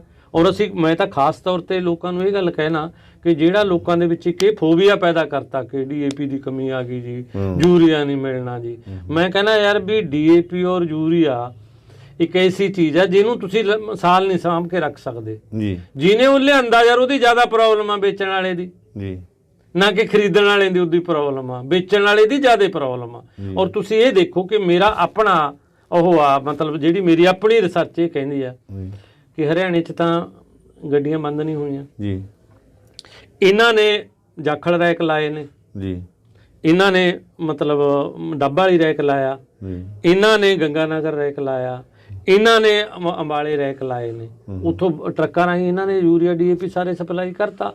ਇਹ ਤਾਂ ਸਿਰਫ ਕੁਝ ਵਪਾਰੀ ਲੋਕ ਨੇ ਚੰਦ ਜਿਹੜੇ ਥੋੜਾ ਮਹਿੰਗਾ ਵੇਚਣ ਲਈ ਲੋਕਾਂ ਦੇ ਵਿੱਚ ਫੋਬੀਆ ਕ੍ਰੀਏਟ ਕਰ ਰਹੇ ਨੇ। ਨਹੀਂ, ਪ੍ਰੋਬਲਮ ਕੀ ਹੈ? ਕੋਈ ਯੂਰੀਆ DAP ਦੀ ਪ੍ਰੋਬਲਮ ਹੀ ਨਹੀਂ। ਮੇਰੀ ਸੁਸਾਇਟੀ 'ਚ ਬਥੇਰਾ DAP ਪਿਆ, ਸਾਡੇ ਰੱਲੇ ਦੀ ਤੇ ਭੋਪਾਲਾਂ ਦੀ ਸੁਸਾਇਟੀ ਸਾਡੀ ਕੋਆਪਰੇਟਿਵ ਸਾਂਝੀ ਆ। ਸਗੋਂ ਮੈਨੂੰ ਕਹਿ ਰਹੇ ਸੀ, ਕਹਿੰਦੇ ਜੀ ਹੁਣ ਇਹਦਾ ਕੀ ਕਰੀਏ, ਹੁਣ ਲੈਣ ਤਾਂ ਕੋਈ ਆਉਂਦਾ ਨਹੀਂ, ਪਹਿਲਾਂ ਲੋਕ ਕਹਿੰਦੇ ਊਂ ਲੈ ਕੇ ਚੱਕ ਕੇ। ਮਤਲਬ ਸਾਡੇ ਲੋਕਾਂ ਦੇ ਵਿੱਚ ਵੀ ਇਹ ਚੇਤਨਤਾ ਆਉਣੀ ਚਾਹੀਦੀ ਹੈ ਨਾ ਵੀ ਰਿਲਾਇੰਸ ਦੇ ਪੰਪ ਮੂਹਰੇ ਤਾਂ ਅਸੀਂ ਬਹਿ ਗਏ ਵੀ ਇਹਦਾ ਪੰਪ ਨਹੀਂ ਵਿਕਣ ਦੇਣਾ। DAP ਦਾ ਇੰਡੀਆ 'ਚ ਇੱਕ ਵੀ ਕਾਰਖਾਨਾ ਨਹੀਂ ਹੈਗਾ ਜੀ, DAP ਸਾਰੇ ਦਾ ਸਾਰਾ ਆਉਂਦਾ ਬਾਹਰੋਂ ਜੀ, ਕਾਂਡਲੇ ਲੱਗਦਾ ਜੀ ਪੂਰੇ ਦਾ ਪੂਰਾ, ਮਤਲਬ ਜਿਹੜਾ ਕਾਇਦਾ ਇੱਕ ਸ਼ਿਪ ਜੀ। ਔਰ ਉਹਦੇ 'ਚ ਕੀ ਹੁੰਦਾ, ਜਿਹੜੀਆਂ ਸਾਡੀਆਂ ਇਹ ਕੰਪਨੀਆਂ ਨੇਗੀਆਂ ਇਹ ਸਿਰਫ ਉੱਥੇ ਪੈਕਿੰਗ ਕਰਦੀਆਂ ਨੇ ਜੀ। ਕਰਿੰਬਕੋ ਵਾਲਿਆਂ ਨੇ ਆਪਣੇ ਮਤਲਬ ਸਾਂਚੇ 'ਚ ਉਹ ਕਰ ਲੈਣਾ, ਟਾਟੇ ਵਾਲਿਆਂ ਨੇ ਆਪਣੇ ਉਹੀ ਯੂਰੀਆ, ਉਹਨਾਂ ਨੇ ਸਿਰਫ ਮਾਰਕਿੰਗ ਕਰਕੇ ਉਹੀ ਕਰਨਾ, ਹੋਰ ਕੁਝ ਨਹੀਂ ਕਰਨਾ। ਔਰ ਅਸੀਂ ਉਹਦਾ ਬਾਈਕਾਟ ਕਰਨ ਲਈ ਤਿਆਰ ਨਹੀਂ ਹੈਗੇ। ਮੈਂ ਤਾਂ ਕਿਸਾਨਾਂ ਨੂੰ ਇਹ ਗੱਲ ਦਾ ਕਹਿਣਾ ਵੀ ਤੁਸੀਂ ਜਿੰਨਾ ਚਿਰ ਤੁਸੀਂ ਮਲਟੀਨੈਸ਼ਨਲ ਕੰਪਨੀਆਂ ਦੇ ਬੀਜਾਂ ਦਾ, ਮਲਟੀਨੈਸ਼ਨਲ ਕੰਪਨੀਆਂ ਦੀਆਂ ਦਵਾਈਆਂ ਦਾ, ਮਲਟੀਨੈਸ਼ਨਲ ਕੰਪਨੀਆਂ ਦੇ ਉਹਨਾਂ ਦੇ ਸਾਰੇ ਪ੍ਰੋਡਕਟ ਦਾ ਵੱਧ ਤੋਂ ਵੱਧ ਬਾਈਕਾਟ ਨਹੀਂ ਕਰਦੇ। ਚਲੋ ਆਪਾਂ ਮੈਂ ਇਹ ਨਹੀਂ ਕਹਿੰਦਾ ਵੀ ਅੱਜ ਸਾਰੇ ਕਾਸੇ ਦਾ ਹੋ ਜਾਊਗਾ, ਮਤਲਬ ਮੈਕਸਿਮਮ ਹੱਦ ਤੱਕ ਅਸੀਂ ਟਰਾਈ ਕਰੀਏ। ਟਰੈਕਟਰ ਦਾ ਉਹਦੀ ਜੌਨ ਡੀਅਰ ਚਾਹੀਦਾ, ਹਾਂ ਅਸੀਂ ਉਹਨੂੰ ਮਤਲਬ ਉਹਨੂੰ ਕਿਵੇਂ ਘਟਾਈਏ। ਅਸੀਂ ਯਾਰ ਪ੍ਰੋਡਕਸ਼ਨ ਘਟਾ ਸਕਦੇ ਹਾਂ, ਅਸੀਂ ਏਡੀ ਕਿੱਡੀ ਗੱਲ ਆ। ਮਤਲਬ ਇਹੀ ਆ ਵੀ ਥੋੜੀ ਪ੍ਰੋਡਕਸ਼ਨ ਘਟ ਜੂ, ਜੀ ਔਰ ਜਦੋਂ ਸਾਡੀ ਖਰੀਦਣੀ ਨਹੀਂ ਕਿਸੇ ਨੇ, ਜੇ ਘਟ ਜੂਗੀ ਸ਼ਾਇਦ ਇਹਦੀ ਡਿਮਾਂਡ ਵੀ ਵੱਧ ਜੇ। ਜੀ ਇਸ ਕਰਕੇ ਨੈਚੁਰਲ ਖੇਤੀ ਆ ਜਿਹੜੀ ਇਧਰ ਨੂੰ ਆਉਣਾ, ਇਹ ਸਾਰੇ ਕਾਸੇ ਦਾ ਸਹੀ ਬਦਲ ਬਣੂਗਾ। ਅਗਰ ਅਸੀਂ ਇਧਰ ਨੂੰ ਨਹੀਂ ਆਉਂਦੇ ਤਾਂ ਫਿਰ ਇਹ ਲੜਾਈਆਂ ਨੇ ਸਾਡੇ ਕੋਲੇ, ਪਹਿਲਾਂ ਬੀਜਣ ਵੇਲੇ ਲੜਾਈ ਹੈ, ਫਿਰ ਮਤਲਬ ਆਪਣਾ ਪਾਵਰ ਛਡਾਉਣ ਵੇਲੇ ਲੜਾਈ, ਪਾਣੀ ਦੀ ਲੜਾਈ, ਫਿਰ ਪਾਣੀ ਦੀ ਲੜਾਈ, ਜਾਣੇ ਲੜਾਈ ਵੀ ਲੜਾਈ ਹੈ। ਔਰ ਇਸ ਕਰਕੇ ਇਹਨੇ ਸਾਡਾ ਜਿਹੜਾ ਇਹ ਮਤਲਬ ਕਣਕ ਝੋਨੇ ਦਾ ਫਸਲੀ ਚੱਕਰ ਆ, ਇਹਨੇ ਸਾਡੇ ਕਲਚਰ ਤੇ ਵੀ ਅਸਰ ਪਾਤਾ। ਕੋਈ ਬੱਚਾ ਸਾਡਾ ਖੇਤ ਹੀ ਜਾਣੋਂ ਹਟ ਗਏ ਸਾਡੇ। ਲੋਕ ਤਾਂ ਇਹ ਕਹਿੰਦੇ ਨੇ ਵੀ ਇਹਨਾਂ ਦੇ ਬੱਚੇ ਮੋਟਰਸਾਈਕਲਾਂ ਤੇ ਜਾਂਦੇ ਨੇ, ਮੈਂ ਕਹਿੰਦਾ ਭਾਵੇਂ ਕਾਰ ਤੇ ਜਾਣ, ਖੇਤ 'ਚ ਤਾਂ ਜਾਣ। ਹੁਣ ਤਾਂ ਸਾਡੇ ਬੱਚੇ ਖੇਤ ਹੀ ਭੁੱਲਦੇ ਜਾ ਰਹੇ ਨੇ ਯਾਰ, ਵੀ ਸਾਡਾ ਖੇਤ ਕਿੱਥੇ ਤੱਕ ਆ, ਬੱਟ ਵੀ ਨਹੀਂ ਜਾਣਦੇ। ਇਸ ਕਰਕੇ ਕਿਉਂਕਿ ਜਿਹੜੀਆਂ ਸਾਡੇ ਦੂਸਰੀਆਂ ਫਸਲਾਂ ਨੇ ਉਹਦੇ 'ਚ ਤੁਹਾਨੂੰ ਖੇਤ ਜ਼ਰੂਰ ਜਾਣਾ ਪਊ। ਹੁਣ ਜਿਵੇਂ ਸਾਡੇ ਨਰਮ, ਹੁਣ ਨਰਮਾ ਸਾਡੇ ਮਤਲਬ ਚੁਗਣ ਨਹੀਂ ਜਾਣਗੇ, ਚਕਾਉਣ ਜਾਣਗੇ, ਤਲਾਈਆਂ ਤੋਂ ਤਲਾਈ ਕਰਨੀ ਪਊ, ਕੁਸਤਾ ਕਰਨਾ ਪਊ, ਫਿਰ ਚੱਕ ਕੇ ਵੀ ਮਤਲਬ ਚਾਹੇ ਰੇੜੇ ਤੇ ਬਲਦ ਰੇੜੇ ਤੇ ਲਿਆਈਏ, ਚਾਹੇ ਟਰੈਕਟਰ ਤੇ ਲਿਆਈਏ, ਚੱਕ ਕੇ ਘਰੇ ਵੀ ਲਿਆਉਣਾ ਹੀ ਪਊ। ਇਹਦੇ ਚ ਕੁਝ ਵੀ ਨਹੀਂ ਕਰਨਾ, ਸਿੱਟੀਆਂ ਕੱਢਣੀਆਂ, ਪੱਟਣੀਆਂ, ਉਸ ਵਿਹਲਾ ਕਰਨਾ। ਹੁਣ ਪੂਰਾ ਐ ਹੋਇਆ ਪਿਆ ਵੀ ਟਿੰਡਿਆਂ ਦਾ ਕੀ ਕਰੀਏ, ਉਹ ਨੌਕਰਾਂ ਤੋਂ ਹੀ ਕਰਾਉਣਾ। ਅੱਜ ਵੀ ਮੇਰੇ ਕੋਲੇ ਤੜਕੇ ਮਤਲਬ ਇਹ ਗੱਲ ਹੋਈ ਸੀ ਵੀ ਟਿੰਡੇ ਬਾਹਲੇ ਬਚਣਗੇ ਜੀ, ਉਹਦਾ ਕੀ ਕਰੀਏ। ਮਹਾ ਯਾਰ ਇੱਕ ਕਿਆਰਾ ਰੱਖ ਲਓ ਭਾਈ, ਕਹਿੰਦੇ ਫਿਰ ਉਹ ਕਿਆਰੇ ਦਾ ਕੀ ਕਰਾਂਗੇ। ਮਹਾ ਯਾਰ ਕਿਆਰੇ ਚ ਉਹਦੇ ਚ ਆਪਾਂ 4 ਬੋਰੇ ਇਹਦੇ ਮਤਲਬ ਇਸ ਦੇ ਕੱਢ ਦਿਆਂਗੇ, ਤਾਰੇ ਮੀਰੇ ਦੇ। ਮੈਂ ਤਾਰਾ ਮੀਰਾ ਤਾਂ ਯਾਰ ਲੋਹੜੀ ਤੱਕ ਵੀ ਬੀਜਿਆ ਜਾ ਸਕਦਾ ਹੁੰਦਾ। ਉਹ ਕਹਿੰਦੇ ਚੱਲ ਐਂ ਕਰ ਲੈਂਦੇ ਆ। ਮਤਲਬ ਇਹ ਹੈ ਵੀ ਸਾਡੇ ਕੋਲੇ ਜੇ ਅਸੀਂ ਗੱਲ ਕਰੀਏ ਤਾਂ ਅਲਟਰਨੇਟਿਵ ਸਾਡੇ ਕੋਲੇ ਹੈਗਾ, ਬਹੁਤ ਅਲਟਰਨੇਟਿਵ। ਬਿਲਕੁਲ ਹਾਂਜੀ। ਮਤਲਬ ਗੱਲ ਸਾਡੀ ਜ਼ਿਆਦਾ ਇਹ ਆ ਕਿ ਸਾਨੂੰ ਸਮਝ ਕਿੰਨੀ ਕੁ ਆਉਂਦੀ ਆ, ਅਸੀਂ ਉਸ ਸਮਝ ਤੇ ਚੱਲਦੇ ਕਿੰਨਾ ਕੁ, ਕਿਉਂਕਿ ਖੇਤੀ ਕੋਈ ਵਪਾਰ ਨਹੀਂ ਹੈਗੀ, ਇਹਦੇ ਚੋਂ ਪੈਸਾ ਨਹੀਂ ਵੱਧ ਮਿਲਦਾ ਹੈਗਾ, ਇਹ ਗੱਲ ਤਾਂ ਪੱਕੀ ਗੱਲ ਆ। ਔਰ ਸਮਾਜ ਨਾਲ ਸਾਨੂੰ ਕਿਸਾਨਾਂ ਨੂੰ ਸਮਝੌਤਾ ਕਰਨਾ ਪਊ। ਜੇ ਸਮਾਜ ਨੇ ਸਾਥੋਂ ਸ਼ੁੱਧ ਖੁਰਾਕ ਲੈਣੀ ਆ ਤਾਂ ਸਮਾਜ ਸਾਡੇ ਕਿਸਾਨਾਂ ਦੀ ਸਮਾਜਿਕ ਸੁਰੱਖਿਆ ਦੀ ਗਰੰਟੀ ਦੇਵੇ, ਉਹਨੂੰ ਵੀ ਸਾਡੀ ਸਮਾਜ ਨੂੰ ਸਾਡੇ ਬੱਚਿਆਂ ਦੀ ਪੜ੍ਹਾਈ ਦਾ, ਸਾਡੀ ਬਿਮਾਰੀ ਦੇ ਟਾਈਮ ਦਾ, ਜਾਂ ਸਾਡੇ ਕਿਸੇ ਵੀ ਦੁੱਖ ਦੇ ਸੁੱਖ ਦੇ ਵਿੱਚ ਸਾਡੀ ਉਹ ਸਿਕਿਉਰਿਟੀ ਬਣੇ ਜੀ। ਔਰ ਜਿਵੇਂ ਮਤਲਬ ਕਈ ਕੈਪੀਟਲਿਸਟ ਕੰਟਰੀਆਂ ਦੇ ਵਿੱਚ ਵੀ ਇਹ ਸਿਕਿਉਰਿਟੀ ਹੈ, ਤੁਹਾਡੀ ਹੈਲਥ ਦੀ ਇੰਸ਼ੋਰੈਂਸ ਹੋਵੇ, ਬੱਚਿਆਂ ਦੀ ਇੰਸ਼ੋਰੈਂਸ ਹੋਵੇ, ਉਹਨਾਂ ਦੀ ਪੜ੍ਹਾਈ ਦੀ ਗਰੰਟੀ ਹੋਵੇ, ਔਰ ਚੰਗੇ ਸਕੂਲ ਕਾਲਜਾਂ ਦੇ ਵਿੱਚ ਸਾਡੇ ਬੱਚੇ ਵੀ ਪੜ੍ਹਨ, ਔਰ ਉਹ ਮਤਲਬ ਇੱਧਰ ਆਉਣ। ਔਰ ਫਿਰ ਨਾਲ ਦੀ ਨਾਲ ਇਹ ਆ ਵੀ ਉਹਨਾਂ ਨੂੰ ਜੋਬ ਆ। ਲਾਸਟ ਦੇ ਵਿੱਚ ਮੈਂ ਤੁਹਾਨੂੰ ਇੱਕ ਗੱਲ ਕਹਿਣੀ ਚਾਹੁੰਦਾ ਕਿ ਬਗੈਰ ਕੁਦਰਤੀ ਖੇਤੀ ਤੋਂ ਜੋਬ ਕਿਤੇ ਨਹੀਂ ਹੈਗੀ ਜੀ। ਅੱਜ ਜੇ ਤੁਸੀਂ ਇੰਡਸਟਰੀ 'ਚ ਜੋਬ ਦੀ ਗੱਲ ਕਰੋਗੇ ਜਾਂ ਸਰਵਿਸ ਸੈਕਟਰ ਦੇ ਵਿੱਚ ਜੋਬ ਦੀ ਗੱਲ ਕਰੋਗੇ, ਕਿਤੇ ਨਹੀਂ ਜੋਬ ਜੀ। ਇਹ ਤਾਂ ਡਰਾਈਵਰਲੈਸ ਤਾਂ ਕਾਰ ਲੈ ਆਏ ਯਾਰ, ਜੋਬ ਕਾਹਦੀ ਦੇਣਗੇ। ਔਰ ਕੱਲ ਨੂੰ ਡਰਾਈਵਰਲੈਸ ਟਰੱਕ ਆ ਜਾਣਗੇ, ਆਪਣੇ ਵਾਲੇ ਪੰਜਾਬੀ ਤਾਂ ਵਿਹਲੇ ਨੇ ਸਾਰੇ, ਫਿਰ ਡਰਾਈਵਰ ਨੇ ਜਿਹੜੇ, ਉਹਨਾਂ ਨੂੰ ਤਾਂ ਘਰਾਂ ਨੂੰ ਭੇਜ ਦੇਣਗੇ ਜੀ। ਫਿਰ ਤੁਹਾਡੇ ਕੋਲ ਜੋਬ ਕੀ ਹੈ? ਜੋਬ ਸਿਰਫ ਇਹੀ ਆ ਕਿ ਐਗਰੀਕਲਚਰ ਦੇ ਵਿੱਚ ਹੀ ਜੋਬ ਆ। ਐਗਰੀਕਲਚਰ ਨਾਲ ਰਿਲੇਟਡ ਸਾਰੀ ਸਨਅਤ ਆ ਜਿਹੜੀ, ਉਹਨੂੰ ਵੀ ਅਸੀਂ ਕੋਆਪਰੇਟਿਵਲੀ ਹੈਂਡਲ ਕਰੀਏ, ਡੈਰੀ ਨੂੰ ਵੀ ਅਸੀਂ ਕੋਆਪਰੇਟਿਵਲੀ ਹੈਂਡਲ ਕਰੀਏ। ਇਹ ਸਾਰੀਆਂ ਚੀਜ਼ਾਂ ਮਿਲ ਕੇ ਕਿਸਾਨ ਵੀ ਖੁਸ਼ਹਾਲ ਹੋ ਸਕਦਾ, ਸਮਾਜ ਵੀ ਪੂਰਾ ਤੰਦਰੁਸਤ ਬਣ ਸਕਦਾ, ਬਿਮਾਰੀਆਂ ਬਮੂਰੀਆਂ ਤੋਂ ਕਿਹੜਾ ਛੁੱਟ ਸਕਦਾ। ਆ ਜਿਹੜਾ ਇਨਵਾਇਰਮੈਂਟ ਨਾਲ ਆ ਕੋਵਿਡ ਵਗੈਰਾ ਆ ਰਹੇ ਨੇ, ਇਹਨਾਂ ਤੋਂ ਵੀ ਅਸੀਂ ਨਿਜਾਤ ਪਾ ਸਕਦੇ ਹਾਂ। ਨਹੀਂ ਤਾਂ ਪਤਾ ਨਹੀਂ ਕੱਲ੍ਹ ਨੂੰ ਕੋਈ ਹੋਰ ਐਸਾ ਵਾਇਰਸ ਆ ਗਿਆ ਜਿਹਨੂੰ ਇਹਨਾਂ ਨੇ ਮਹਾਮਾਰੀ ਡਿਕਲੇਅਰ ਕਰਤਾ, ਪਤਾ ਨਹੀਂ ਕੀ ਹੋਊ, ਕੌਣ ਬਚੂ ਕੌਣ ਮਰੂ। ਇਸ ਕਰਕੇ ਕੁਦਰਤੀ ਖੇਤੀ ਔਰ ਵਾਤਾਵਰਨ ਔਰ ਆਉਣ ਵਾਲੇ ਸਾਡੇ ਜਿਹੜੀ ਸਾਡੀ ਜਨਰੇਸ਼ਨ ਆ ਉਹਦਾ ਫਿਊਚਰ, ਇਹਨਾਂ ਤਿੰਨਾਂ ਚੀਜ਼ਾਂ ਨੂੰ ਜੋੜ ਕੇ ਅਸੀਂ ਇਹਨਾਂ ਚੀਜ਼ਾਂ ਨੂੰ ਚੰਗੀ ਤਰ੍ਹਾਂ ਸਮਝ ਸਕਦੇ ਹਾਂ।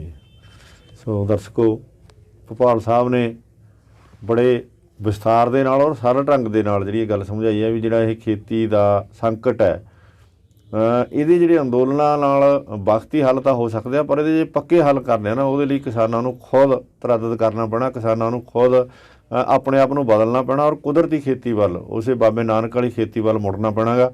ਸੋ ਤੁਸੀਂ ਸਾਡੇ ਅੱਜ ਸਟੂਡੀਓ ਆਏ, ਬਹੁਤ ਵਧੀਆ ਗੱਲਾਂ ਦੱਸੀਆਂ, ਤੁਹਾਡਾ ਬਹੁਤ ਬਹੁਤ ਧੰਨਵਾਦ ਜੀ। ਧੰਨਵਾਦ।